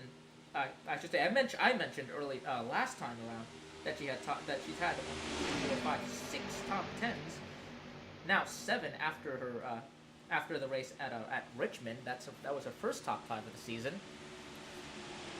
So that's another driver who's been very good at getting results. We'll see what she has to offer here. But as we said, it's a very fast-changing situation, and just like that, you see a new bunch of drivers moving up to the front. You see Azel Hart, you see Ashley Johnson, you see Katrin Edelstein coming back up to the front, and then you see the other Ponos racing car, the 45 of Liz Roberts. Yeah, I mean, and you're seeing it single file up front, but it is a hornet's nest behind this top 5. 3, 4 wide throughout the field. Not exactly the position you want to be in as we head towards a pit cycle. But the front of the pack probably want to just sort of run it clean. The front of the pack has thinned out. You can see there. Most of the shuffling is happening back there for some reason, but the front of the field is kind of thinned out back to 1, 2 wide cars. I saw the 88 and 62 were borderline making contact, almost hooking each other into turn. Yeah, I don't want to do that. They're in the middle of the pack. Four wide. If anything's going to cause another big crash, it's that. That was P5 or 6. There we go. Couple They cars go coming in. wide at 14 pit and cycle 40. is That's starting. Edelstein and Sundale coming in for fuel. Early stoppers here. The fastest car that we've seen all day. That 14 is going to be Okay, one so of we the will first cars have- on pit road. It looks like we will have one more stop after this then. This is our Some second. of the stragglers already Yeah. in. I think that's the 84, and it looks like the 38 of Isabella Fitzmaurice Which is- also already on pit road. So this is likely going to be our second to last stop if our calculations are correct here. New top 3 now. It's Munoz, Tremblay-Vaudreuil, and the 24 of Ashley Johnson. Yeah, Oh, with four that, now I mean, breaking with up. that 30-lap pit window, we're looking at, if this goes green the rest of the way, we're looking at a pit stop with 10 or less to go. 10 or now. less to go, yeah. I've seen that happen before, where we had late pit cycles at super speedways, just kind of creating a little bit of strategy. What do you call it? Strategy games being played. I've seen that happen before, so Looks like we got more cars prepping to come in. Yep, there they go. The entire inside. lots light's of gonna cars back this down. time. Yeah, look at all those cars coming in. Big pack of cars, and who will that put into the lead? You want to say the 80? Keeps the 7 Oh, in this the keeps lead the for 7. now. The 7 stays out. Yeah, the 7 did not come in. Interesting. I was going to lose Brings a the little bit. 81 up to 7, second. yeah, 7's going to lose a little bit of time doing that, not coming in with the rest of the pack. Because she's I've not seen going to have issues at much super help speedway. here. I've seen issues at super speedways before where these drivers will stay out too late and Too then late, yeah. you'll have a car run out of fuel on the back straightaway. I've Yeah, seen that exactly. happen before. So you want to make sure to not stretch it too long, or else you're in a position where you're not going to finish the race at all. And if you're gonna stay out late, you want to stay out late with as many cars as possible. And this is not bad. Like right now, this isn't too bad. There's still quite a few cars in this pack. It's only gonna really hurt the 7 because the 7 is kind of out by herself with these cars all kind of, strung out together. These cars are gonna still have pace though because they're all catching the 7. They're all still in the wake. But yeah, it takes a whole Racing lap. cars have Everybody 2, coming 3 in now, here, except for and 3 cars that are all gonna be pretty strung out together. I want to say the 16 and 88 are going to be drafting off each other. Look at this pack of cars. Robin Morales, a lap slow car. Robin Morales down. Yeah, all That's 3 of these 3 cars. left. 3 cars, and they're all 1, 2, 3 together, lined up. So, again, trying their best to just kind of keep the pace. You see the 16 catching the 81 there. They're obviously going to lose some time, but again, as long as you're not by yourself out there, I think that's where things really get dangerous. Yeah, I mean, and no real need for a specific pit report on these. It's 4 tires and fuel 4 for tires and everybody fuel, as yeah. they get ready for another full run around this track. Although it's a little bit unwise for Estrada here to be making moves. You don't really want to make moves if you're one of the few cars left out. But yeah, Hazelhart's quite a bit slow. 162. 16 slow. Yeah, she might be out of gas. She might just be out of gas. Yeah, may have just timed it a little bit off. She's gonna come in this time. Yeah, may have just lost a little bit of pace there. Kind of started sputtering, perhaps. Look at all these cars you could coming see out. She got up and then back down again. It looked like, yeah, she ran out of fuel pressure just at the time where she was coming out pit just road. in So the nick of position time. loss, So but just in the nick she of managed time. to make it. Yeah, 55 and 7. Look at this next pack of cars. Watch the 24 and 04. They're gonna filter their way through, possibly to the lead. The 55 still getting up to speed here. Ashley Johnson to the net race lead, I believe. I don't think the 84. Yeah, the 84 is the. I don't think the 84 is in a pack with them. So I think it'll be the 24. Yeah, the 26, a lap car, she's going to be slow. She was involved in that first incident right at the start of this race. Started Yeah. on the outside of row 1 and shuffled back and just ended up in the wrong place at the wrong time. Yeah, 04 But and she's managed 24. to hold pace. Doesn't look like she'll be disqualified. I think, yes, 81, 88, and 16 are the 3 cars, the 3 last cars in the main pack that stayed out. So that's going to be the cars we're looking out for. Where are they? I think they're all just coming out of the pits now. Yes. It's 2 of them. I'm not sure about the 16. The 16 is the 3rd car right there. Wherever. There. There she is. So, she So yeah, didn't these make two it are through gonna the pit stall in time. these two are gonna be kind of in the middle of this pack. 16 is gonna be a little bit further to the rear of this pack as well. There's still a few cars. Edelstein, 66 of Starchev, the 40 of Sundale. That's interesting. 40 came in early and came out 14, well 40 behind. Came in early. Yeah. Yeah, so the overcut not working here at Pensacola could be just Undercut, a you lack say? of drafting partners or what? You mean undercut there? Oh, the undercut, sorry. The Yeah. undercut not working here at 04 Pensacola. and 24 in a class of their own here, though. These two have kind of broke away from the rest of the pack.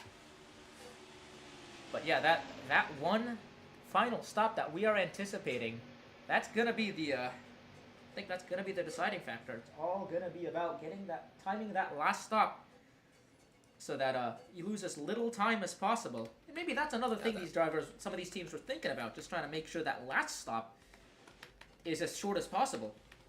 I mean, really, the real ticket here is going to be in about 10 laps time. Where is everybody on the racetrack in terms of racing for the lead?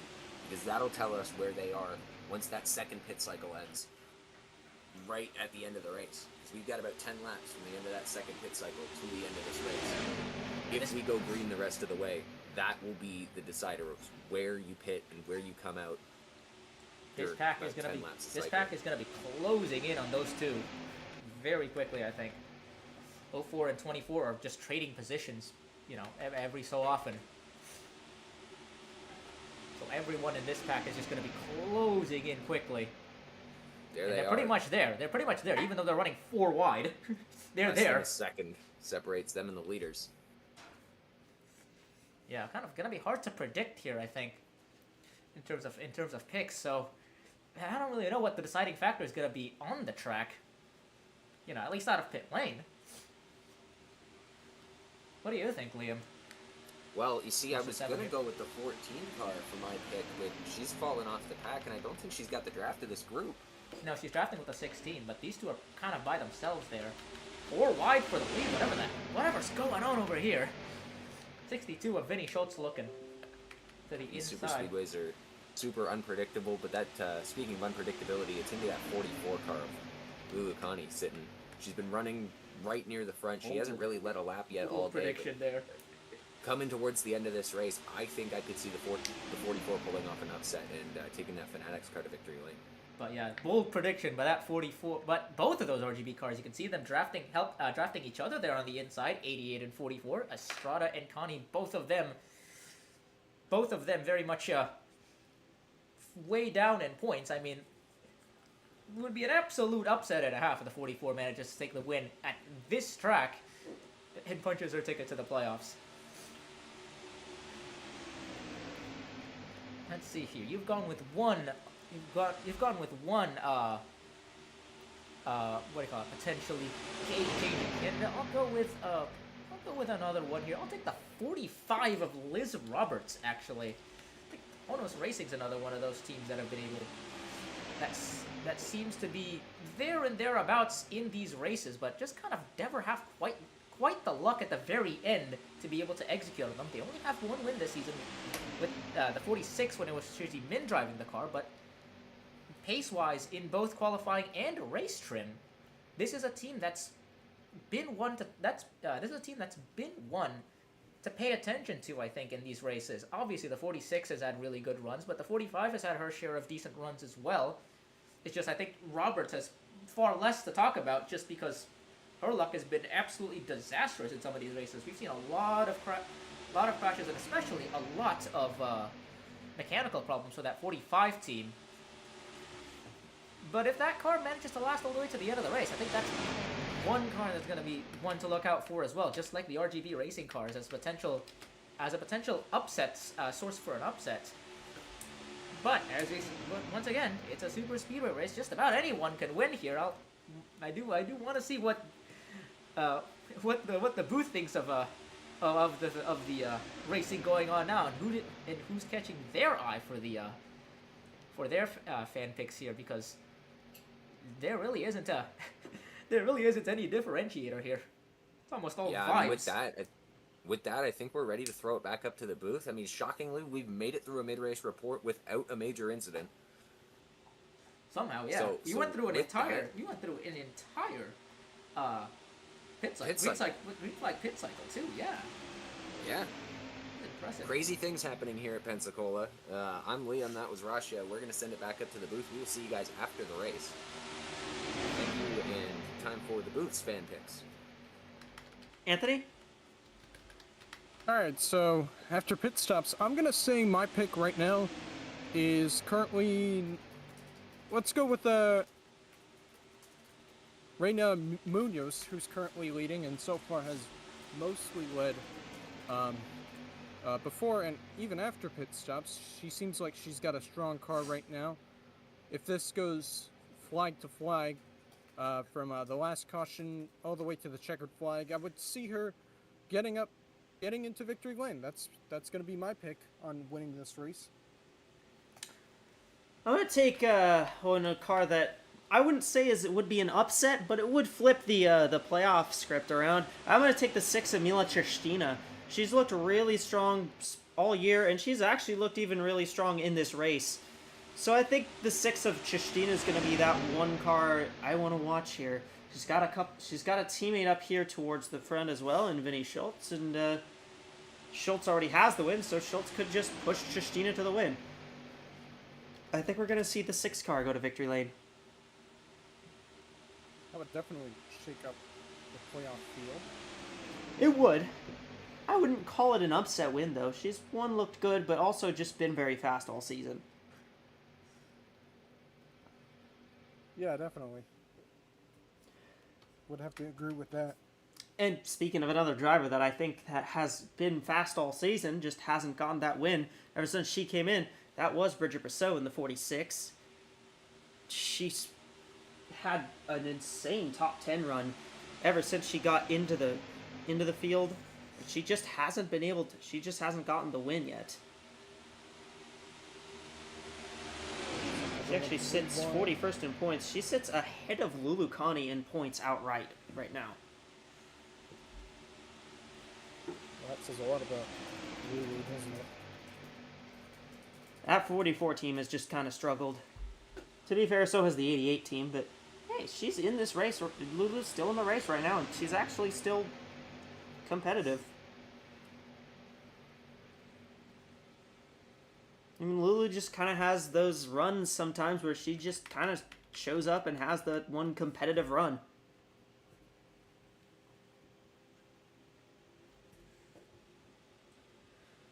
But 70 laps are complete here. We got 30 more to go.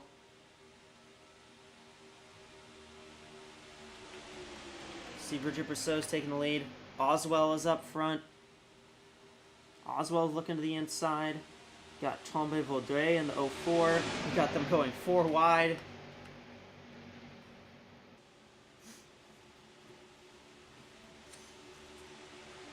It's a miracle they haven't had more of an incident from just going 4 wide. The amount of 4 wide that they have had. Yeah, they've been done a good job of keeping it clean so far. The lead pack was 20 cars before pit stops. It's now 15. So we did drop 5 cars, but that's not that bad, I think. If we drop 5 cars for the final stop, that would still give us a 10-car lead pack for the end of the race. And I think that's still a pretty good mark. Yeah, that's still plenty of cars. Ashley Johnson with Tombe Vaudrey, Kennedy, Hageman, Estrada, Munoz, Overman, Schultz, Connie, Wilson, Cristina, Brosseau, Oswell, Williams, and Roberts. Those are all the lead pack cars. Starchev, Edelstein. There's a bit of a second pack that's kind of formed up a few seconds behind right here. This group has formed this second pack, pretty much. That's Starchev, Summers, Sundale, and Edelstein, and Azelhart. Those 5 are kind of trailing off.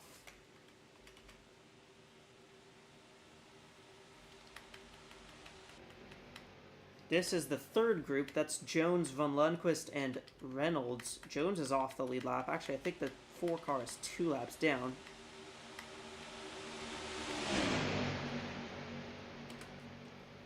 Man, that's like 2 rows of 4x4 right now.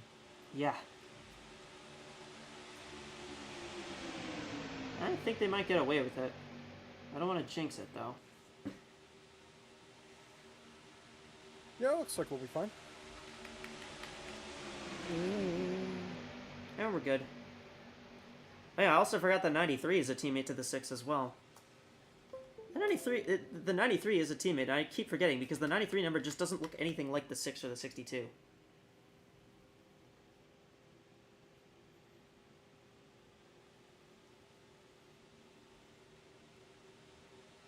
But Ashley Johnson's out front. It's Oswell, Williams, Connie, Munoz, the top 5. We kind of just are sorting things out here at the front.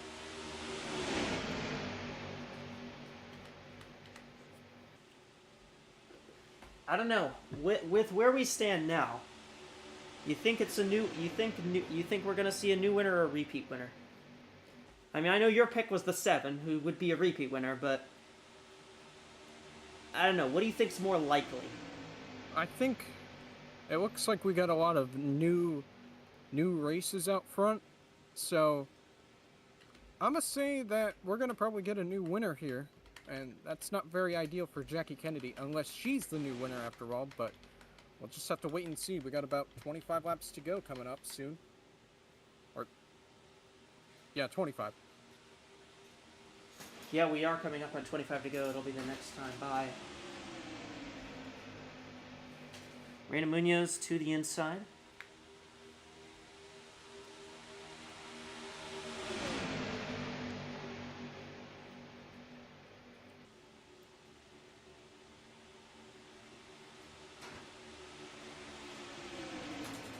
And now that 7 car has taken the lead.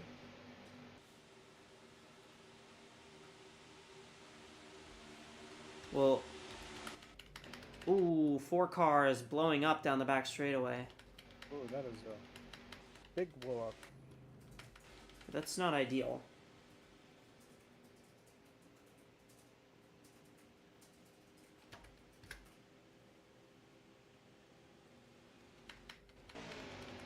That car is not moving.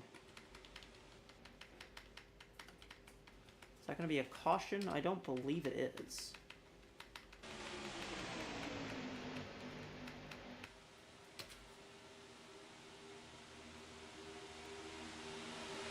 Liam. Well, it's 2 issues for 2 cars that had fuel problems earlier on in this race. First, it was the 16 who is reporting an oil leak. That was the car we saw run out of fuel coming to pit lane. Definitely an unrelated issue, but another problem on top of the pit road problem that she had earlier. And then we just saw the 4 blow up. We haven't determined exactly what the issue in the engine was, but it was a massive blow up. That'll take her out of the race. And that car had a fuel system issue earlier, so it's 2 cars who had fuel problems early that eventually are having engine issues that might cost them the rest of their day. Well, that's not going to help the 16 for sure.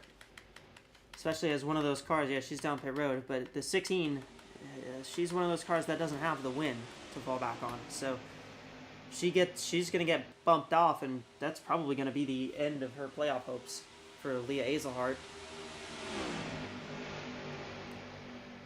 Meanwhile, Mila Chestina, look at the inside of Reina Munoz.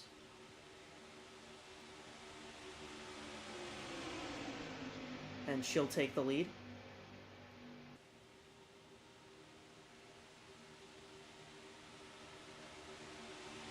Again, Munoz has looked like a strong car, but I wouldn't say that the 7 is pretty much guaranteed to hold the lead. Like, we've seen multiple cars get by her. You see, there goes Bridget Purcell, past Chestina, and as well, Lulucani.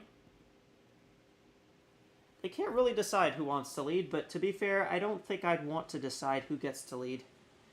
We're getting pretty down to it here. Yeah, it's probably going to become even more aggressive, especially with so many new drivers out front here. There's the 0 Hideyoko.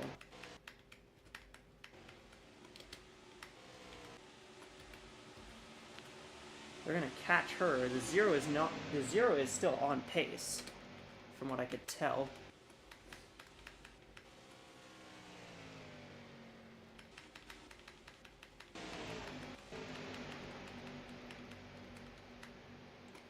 She's actually just over the cutoff, but I think I'll let it slide.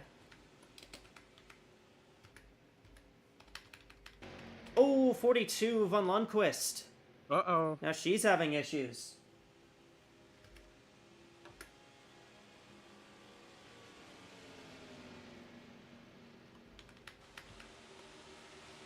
And that means we won't get a repeat winner at the Super Speedways, although it did not look like we were going to have that anyways. She was well far back.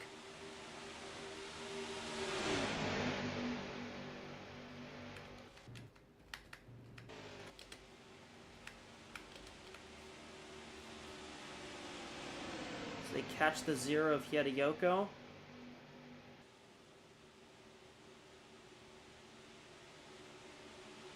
Well, they just checked up the entire pack. That's what that did. Liam? Well, it's another lap. It's another engine issue. When you run these cars to the limit, I mean, eventually something's got to give. And that 42 team pushed it, and the engine stopped going. So she's hit pit road. The smoke tells me she's probably going to be done for the day. Monitoring the situation right now, I think that's going to be the case. So another car out to an engine expiring. Very tough for Von Lundquist. But the good news for Von Lundquist, she's in the playoffs. This race pretty much didn't mean too much.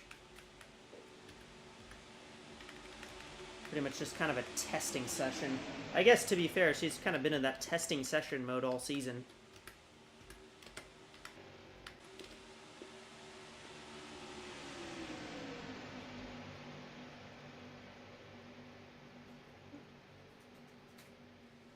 You know, I just realized Yoko is up here now. So her strategy of laying back pretty much for the entire race seems to No, be working Yoko's out off pace. just a bit. Yoko's off pace. She was getting lapped. Oh, I didn't realize that. Sorry. Very good. 20 laps to go. Still one more stop we're expecting. I'm expecting that stop anywhere from around after lap 80, 85, really. Although I think we're going to see it around laps 89 to 93. It's going to be cutting it close a bit.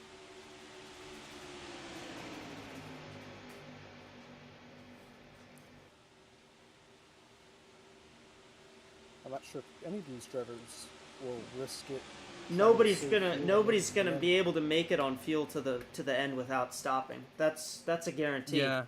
Especially because they only went nobody... 30 laps from the yellow. Yeah, nobody's off cycle here, so I think the I don't know, 16 we'll is see. really the only one that's off cycle. She could go to the end because she pitted around laps. When did she pit? She pitted lap 76. So she has the fuel to get to the end. Assuming she took fuel, which yes, she did. yeah, but it looks like she'll pretty much be by herself. So Yeah, that's she's not really ideal. Well, she's well far. She's actually still on the lead lap.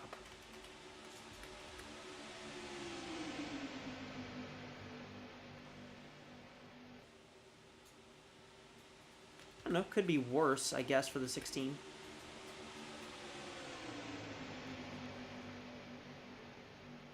I don't think she's gonna win, but that actually could save a little bit.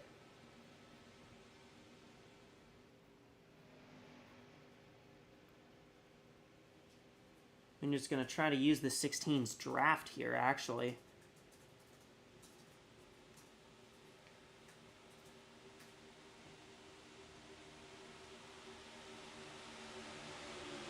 Here comes Vinny Schultz in the 62.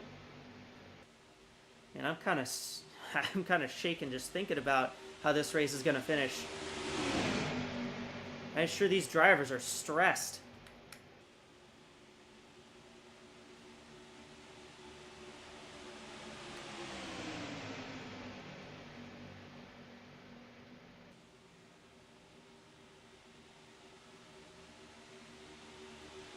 Izahart looks like she's slotted in the pack pretty well. 4 wide for the lead. I'm not sure how they're getting away with it, but they are. Tremblay Vaudreuil takes the lead away, going 4 wide to the inside.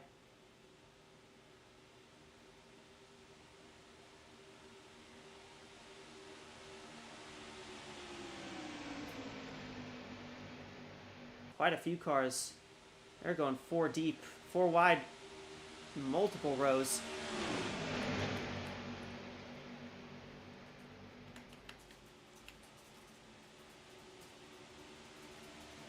There's Izzy Oberman now taking the lead.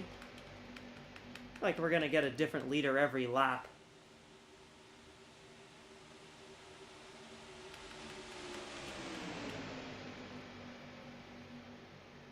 Yeah, it's starting to, the intensity is starting to ramp up a bit as the drivers, you know, sniff the win, I guess you could say. They're getting close to the end of the race, so they're starting to battle more, be more aggressive, make more stupid moves, some might say. They're getting aggressive, that's for sure. Yeah, definitely aggressive.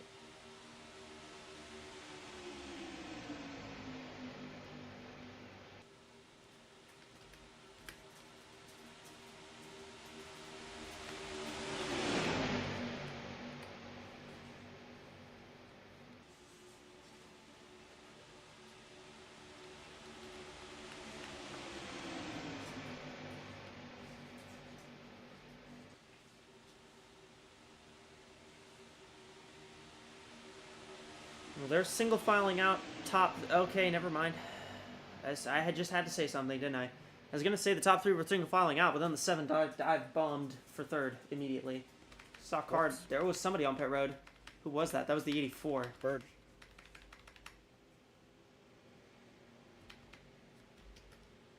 Tammy Bird. She was, I believe, she was already off the lead lap, so that's not gonna be too big of a deal.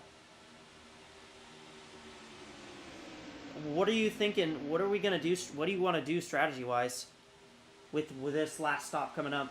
You think splash and go? Splash and go would be my strategy.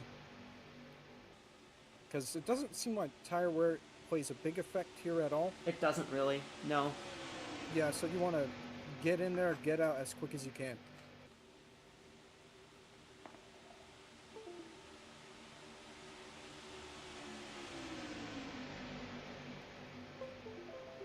Woof, Munoz just crossed across all lanes of traffic there.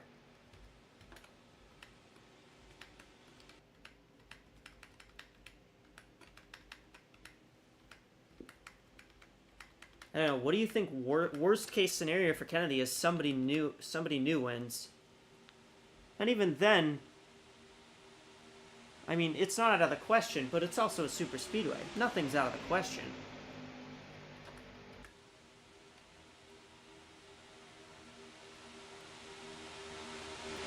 I thought they were gonna go 5 wide for a second there, but they did hold off on that.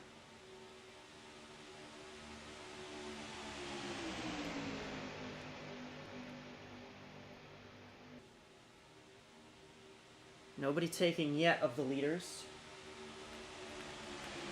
The 16 is actually leading the pack, but she's not the leader.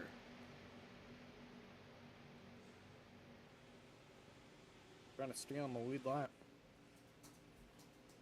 She's hoping for a caution. I mean, regardless, she actually would be the free pass card. 65 came down pit road. That was Latanya Gray.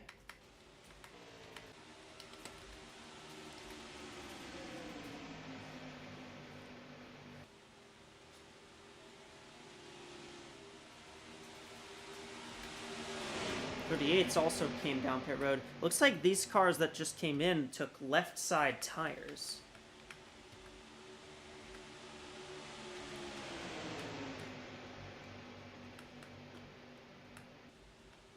I'm not really sure, although I think that may just be trying to gain some kind of advantage. Again, no leaders in.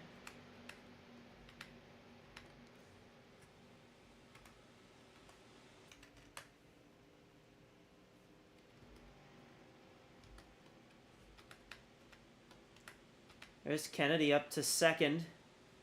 They're catching the 38. Again, the 38 is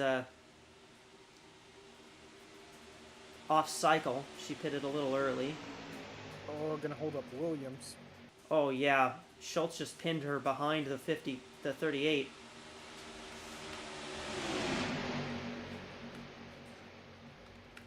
Honestly, you may see them come in now. I think this is when it's really going to open. Now let's see who Yep. comes. I think Schultz is coming. 60 is in. Nope. Okay, the 62 faked. Fake. But the 60 did come in. I saw Jennifer Wilson is in. She really checked the 88 up. The 88's going to lose the pack here, I think. The 12 is the leader, Jackie Kennedy. She's well out there. Yeah, unless they start pitting behind her, they're going to catch up. Well, they're going to catch up before they even get the chance to pit behind her.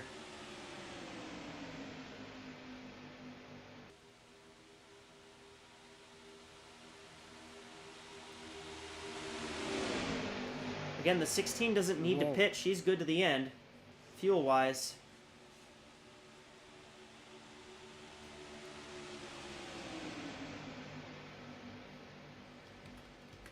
I think 46, 46 93, coming in. 24, 55, they're all in.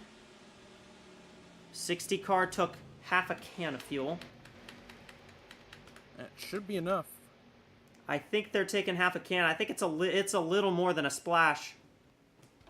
Yeah, everybody's taking half a can. Nobody's going for the full. Yeah. Nobody's going for the full splash. It's all just half cans.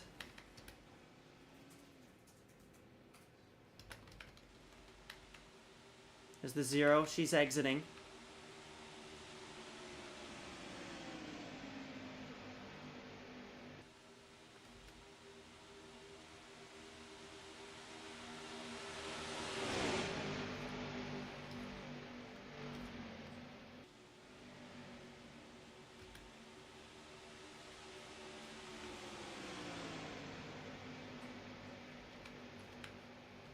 Uh, 10 12 to is go in. here. There goes Okay, there Kennedy. goes a lot of cars. That's the 12, the 7, the 62, the 04, the 45. They're all in. So this group, which is taking each other 3 wide for some reason.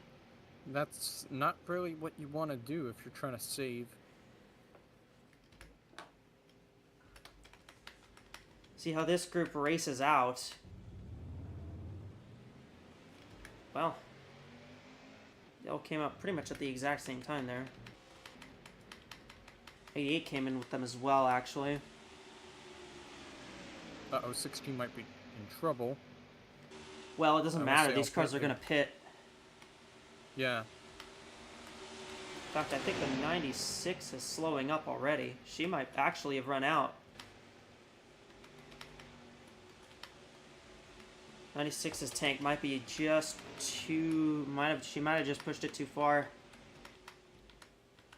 81's still 81's going for staying another out. lap. Very interesting. Here's this group. There's the 46 back here.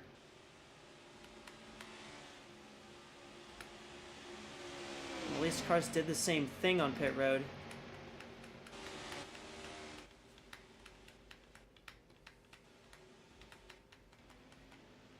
There's the 44 and 96 and the 6. They're all going to exit together.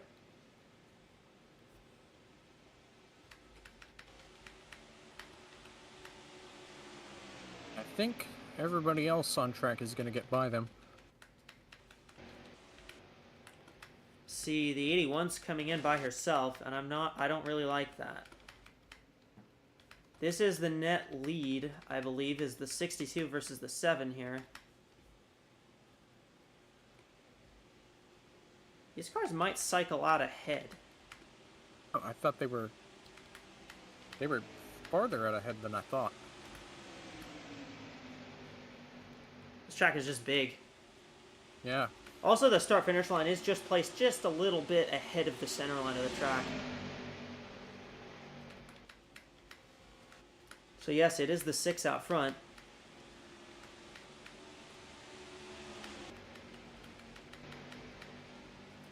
So how many cars have we lost off the lead group? Kind of down to, let's see, 1, 2, 3, 4, 5, 6, 7, 8, 9. We got 9 cars in the lead group now. Where's the 81? There she is. She's exiting now. It might end up being 10. It depends where how the 81 exits, really. We missed our Windows 11 to go, so it's basically our Windows 7 to go. Oh, let's go. Yep, they've caught the 81, and oh dear. We're gonna get kind of checked up a little bit. Yeah, Should be hold good, up the though. inside line a bit. Held it up just a bit, but not too badly.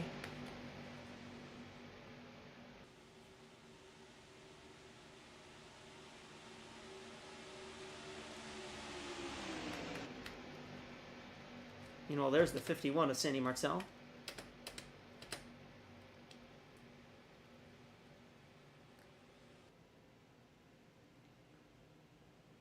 Oh, gonna check up. Oh, she held up everybody there. Yeah, she pretty much held up everybody.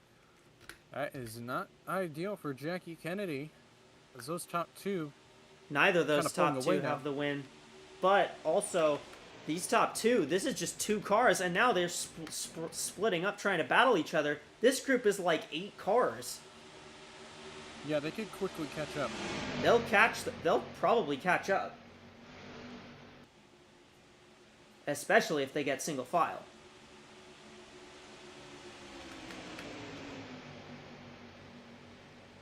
Oh, Martel's still blocking.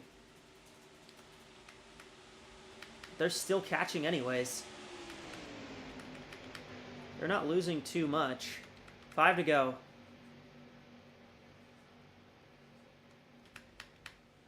And it's Liam's pick, Lulu Connie, last in points of the drivers that have run the whole season.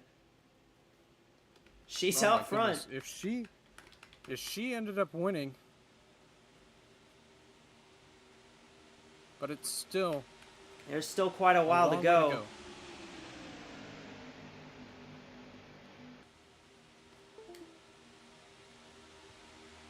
And she might be in trouble. Oh yeah, the 96 just went for it.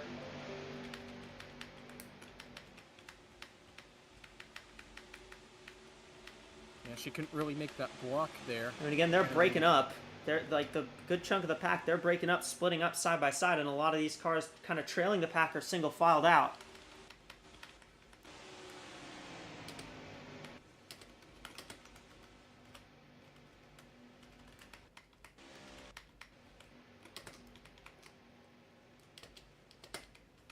These cars aren't slow enough to get parked.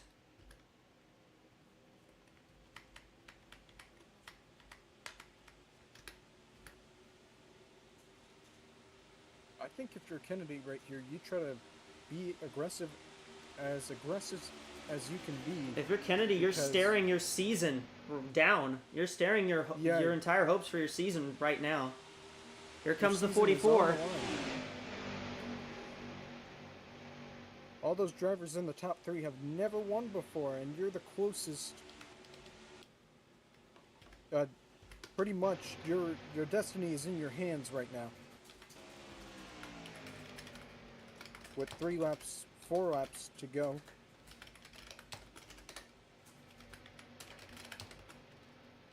Make that 3 to go.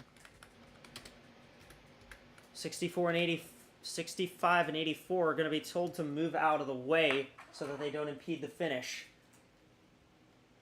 Tremblay Vaudreuil has taken the lead, but here comes the 7, the 62, and the 6.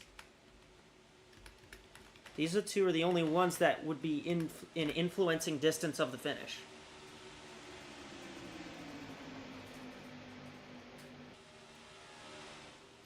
Coming to 2 to Here go. comes Schultz. Here comes the 62.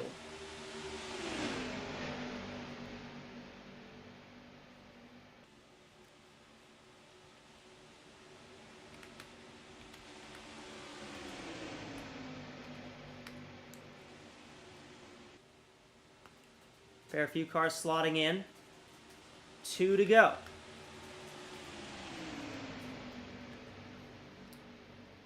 There goes Connie. Comes Way the down 44. to the inside.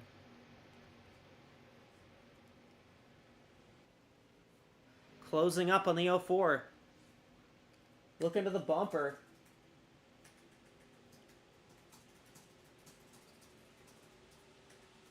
Not gonna get it yet. They single file out.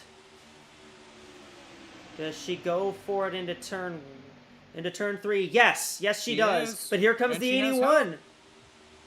The 81 She does has the help for same a thing. second.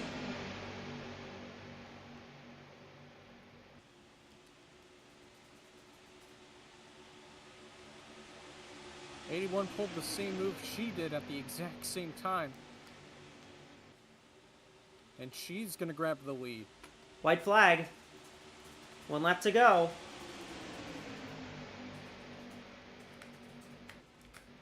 Alice Here comes the Hageman now out front. 96. Here's Oswell. Connie's stuck up top. That might be it for the 44.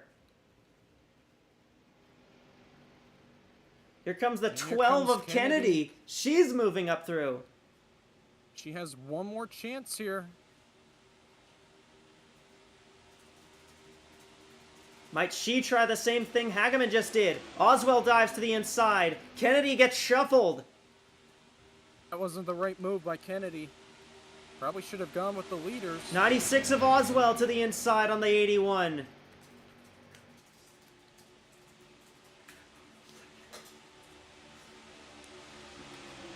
And Lynn Oswell is off turn 4 with the lead, and she's going to have to hold on for just a little bit longer, and she's going to do it. Lynn Oswell wins in Pensacola, and she Hail Marys into the playoffs. Wow.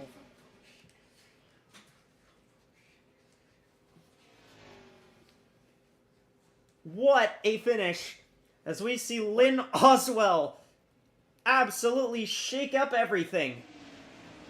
What an ending. And for Jackie Kennedy, absolute heartbreak. Vinny Absolutely Schultz, heartbroken. a driver she would have a driver Kennedy would have been perfectly okay with winning, finishes second.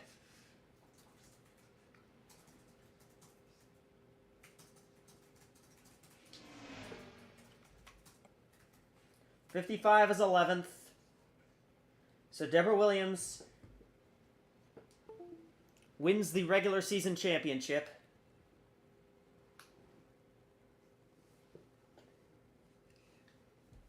And Lynn Oswell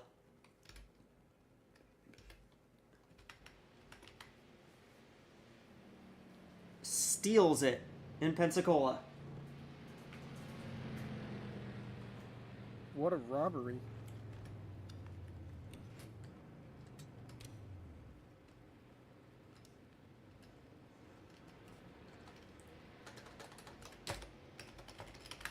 And it's gotta be heartbreak for Jackie Kennedy, finishing 5th. And it wasn't good enough because someone well down in points takes it away from her.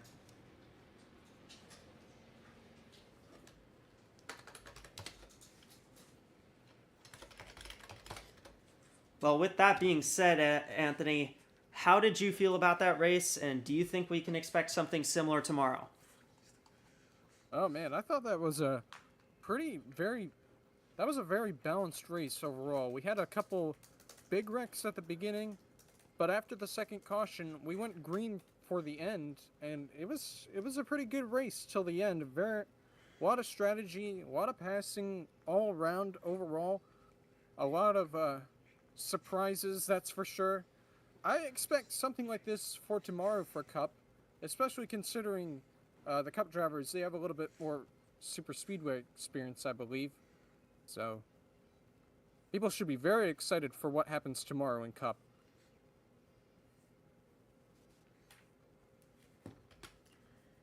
Yeah, and it's very much a just a crazy show here from Pensacola, and tomorrow we should see it for even longer. Leah Hazelhart still finished on the lead lap, finished 20th. Lynn Oswell with the victory. Alice Hageman finishes on the podium in 3rd. Vinny Schultz in 2nd. Well, the other thing I gotta ask you, Anthony, what do you expect from the Continental Series playoffs? 20 drivers are vying for the championship. Only 5 will have a chance at the end. What do you think? Oh man, that's the thing with this championship. I would say it's mostly anyone's game, but I mean, obviously there's some drivers who are slightly weaker in this grid, but I think if you finish high enough in points and you're mostly competitive throughout the year, I think you have the best shot to win the title. But I mean, it's the playoffs. Anyone could have a chance to win at the title if they get lucky, get a good enough run, and win the championship at the end of the season. Well, with that, we're going to send you back to the FanDuel Fan Studio with Rush and Liam to give us our post-race rundown and a bit of a preview, not only for tomorrow, but for the Continental Series playoffs as well. All right, Rush and Liam, take it away, you two. Yeah, welcome back to the FanDuel Fan Studio. We're back here again, end of the race, and just like we predicted at the start of this thing, it was anybody's race down to the very final lap. Yeah, unsurprisingly, I think. Yeah, no surprise there. 28th in points, I believe it was, for Lynn Oswell. She's going to sneak into the playoffs. Heartbreak for Jackie Kennedy, obviously. Finishing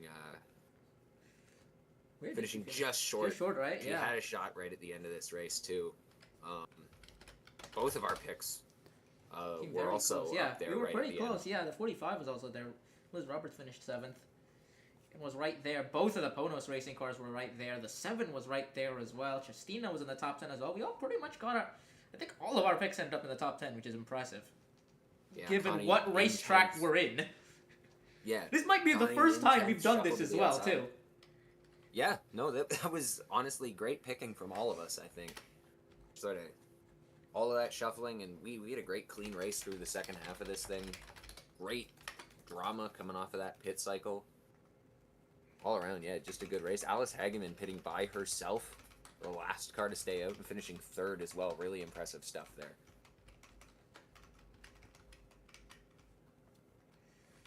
Yeah. Where do we start here? I mean, that last pit cycle was a bit of a doozy.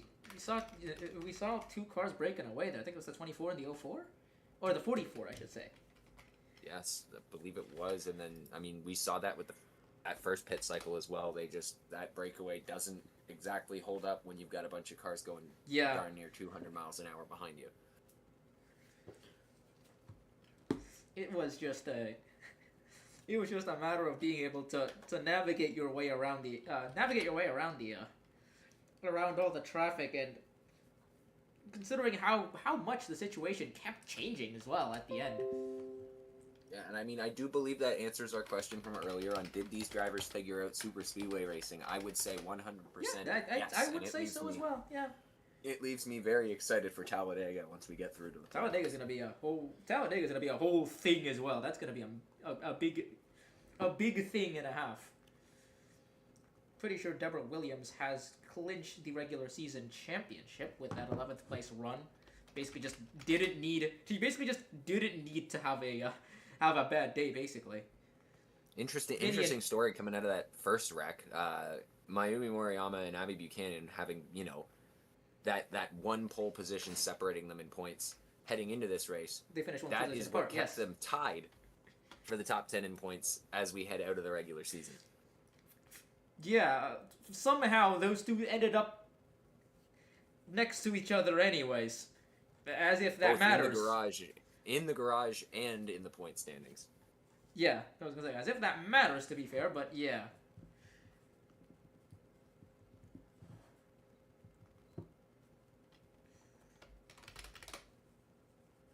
And the rest of the top 10, well, let's see. That's 11 drivers. Out of the 11 drivers there, 8 of those are the ones in red. Deborah Williams, Vinny Schultz, Brandon Munoz, Yetta Yoko, Yui Davenport, Izzy Oberman, Carl Reynolds, and Freya von Lundquist. Those are 8 of your top cars in that made the playoffs. Then it's Edelstein and Ableton Perez that made it on that made the playoffs there in terms of the regular season points. Seeding wise, that's going to change things up as well, I think. Obviously, with 1 point for every win, that would put Oberman near the top with 3. Deborah Williams will have 4, I want to say? Or is it 3? One of those. 3 points. Yeah, 3 points for winning one race and the regular season championship.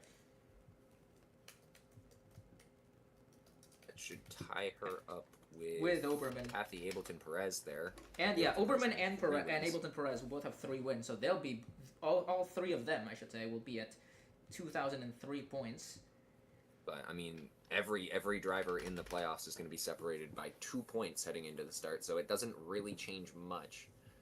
I But mean, yeah, we saw with that 10th place battle there where they ended up tied in points. It could mean all the difference.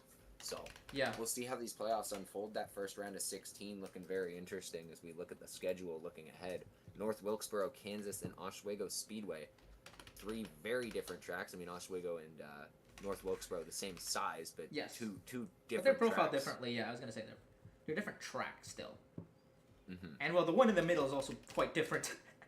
Yes, Kansas being the elephant in the room, Yes. as you could say. It's going to be interesting, quite short track heavy on this round of the playoffs, but that won't be the case for the rest of the playoffs. I don't think we get another. We only have 2 more tracks under a mile after the first round, and they're in separate rounds there. One is the Martinsville, and which is the end of the Kern second County. round, and then Kern County, which is the beginning of the third. Yes. So there's going to be, at this point of the season, it won't really be short track performance that really decides things, especially because the final race of the season finale is also not at a short track. It's at Homestead, Miami, which is a 1.5 mile track. We return to Florida once again. Yes, plenty of races in Florida for some reason. Good weather. This is true. The weather is typically great.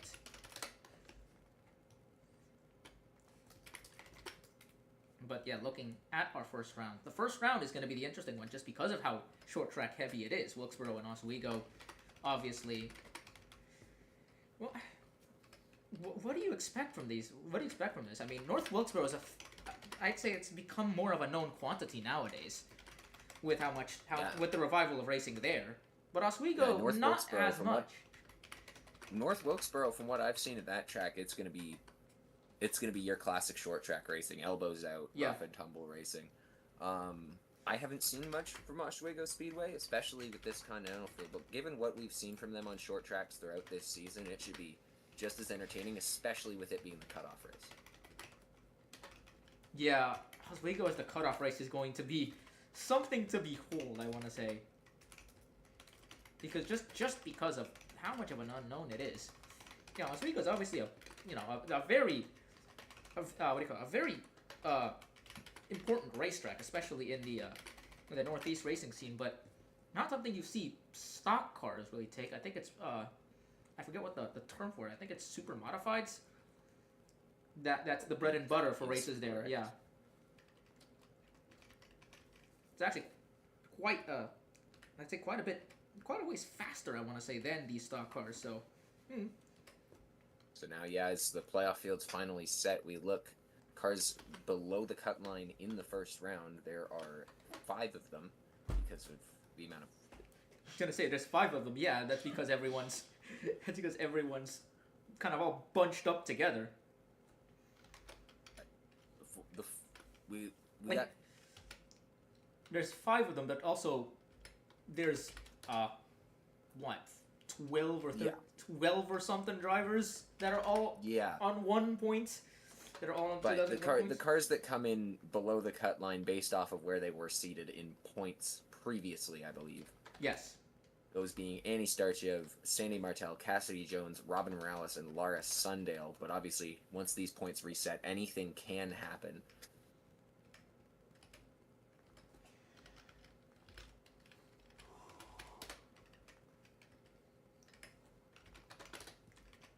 As we look, 3 of the 4 Dark Horse racing cars in the playoffs.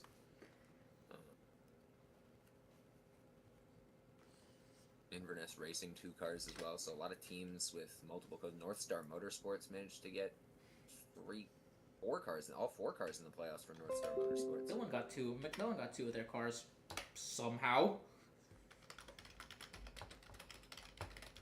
Yeah, Yeah, the real outlier is going to be the 40 with PHLM Racing and Yeah.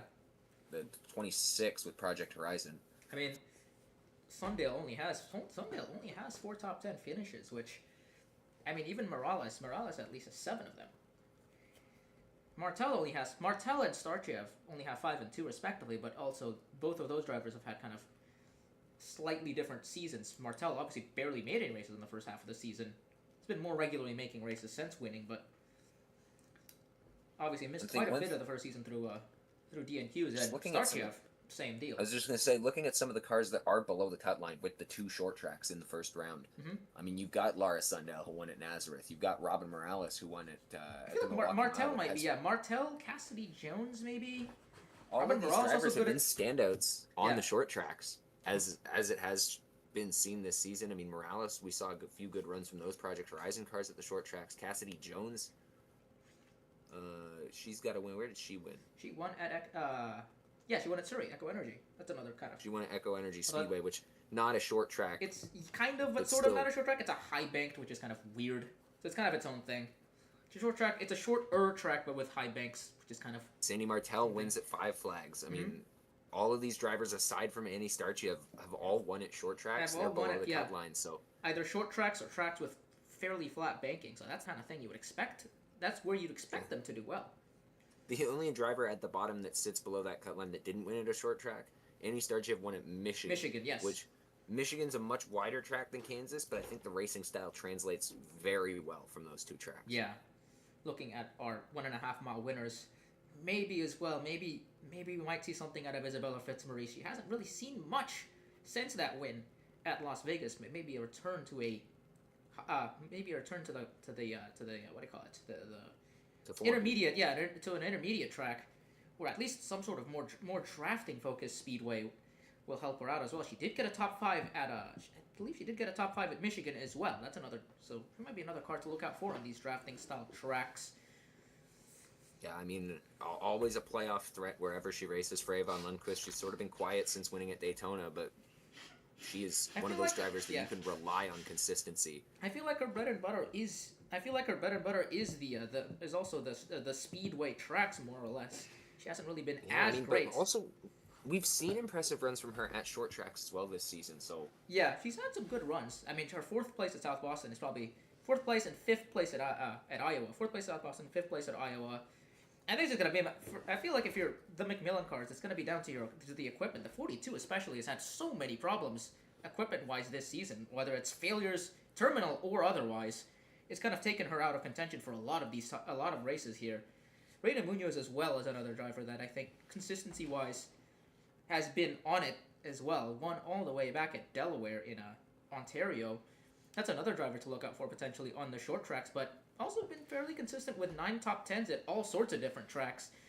Obviously got one here, has one at Richmond, had one at IRP, had one at Aguas, had another top 10 at Pikes Peak, also finished in the top 10 at Daytona, so kind of a bit of an all-rounder as well, I think that's the driver of the 7 car.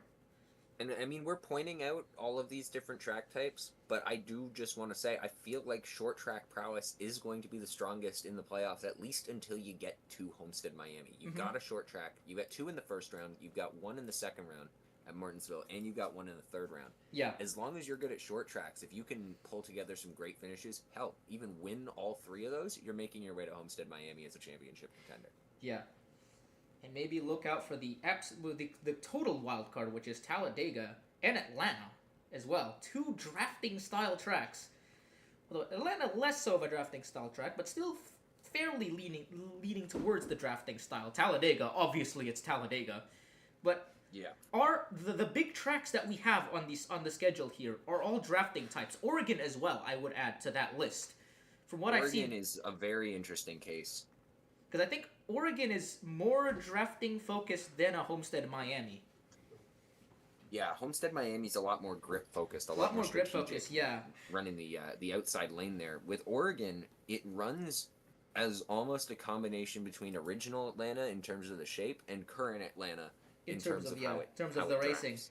So yeah, this is a fairly drafting heavy playoff for the Continental Series, and again we haven't seen many of those tracks really. I mean, we obviously seen Daytona. We've obviously seen the two milers, California and Michigan, of course. And of course we just had Pensacola. But yeah, really, in terms of drafting style big tracks, I don't know if we've seen that many to start the season, and it's really interesting to see how heavily focused it is of how much is emphasized in the playoffs, considering that really does, I think, throw a wrench into these drivers' preparations here for the playoff run. Yeah, these playoffs are gonna be something to behold. It's gonna be an interesting set. See who pulls from an underdog story. See if there's anyone who drops from the top. It's gonna be really interesting as we get into it. Yeah, and then I'm excited for the Cup race tomorrow. The racing today was incredible. We lengthened that out by another 200 miles. I think so. Yes. That puts us in the perfect situation to have an insane race tomorrow night. So yeah, with how close the points are here at post reset, anything is possible. Really, nobody is safe at all. No one's safe. A lot on the line. Yeah. With that, I think we can send it back to the booth now. We can wrap up the broadcast for all of us. I've been Rashid. Thank you for joining us here in the studio, Liam. This was a fairly wild ride, but I'd still say fairly satisfying super speedway race to watch. I think lots of just a good balance, I would say, of incidents and fast racing. Yeah, and tomorrow will be even more fun. We've got 67 more laps tomorrow. It's a 167 lap event from Pensacola. And that one will be very fun. All right, well, tomorrow it's the Pepsi Cola 500 from Pensacola. And then next week, we'll be going to North Wilkesboro, one of the oldest tracks out there. And that one will be a very fun race as well. All right, on behalf of Liam, Rasha, and Anthony, I'm Echo. Thank you so much for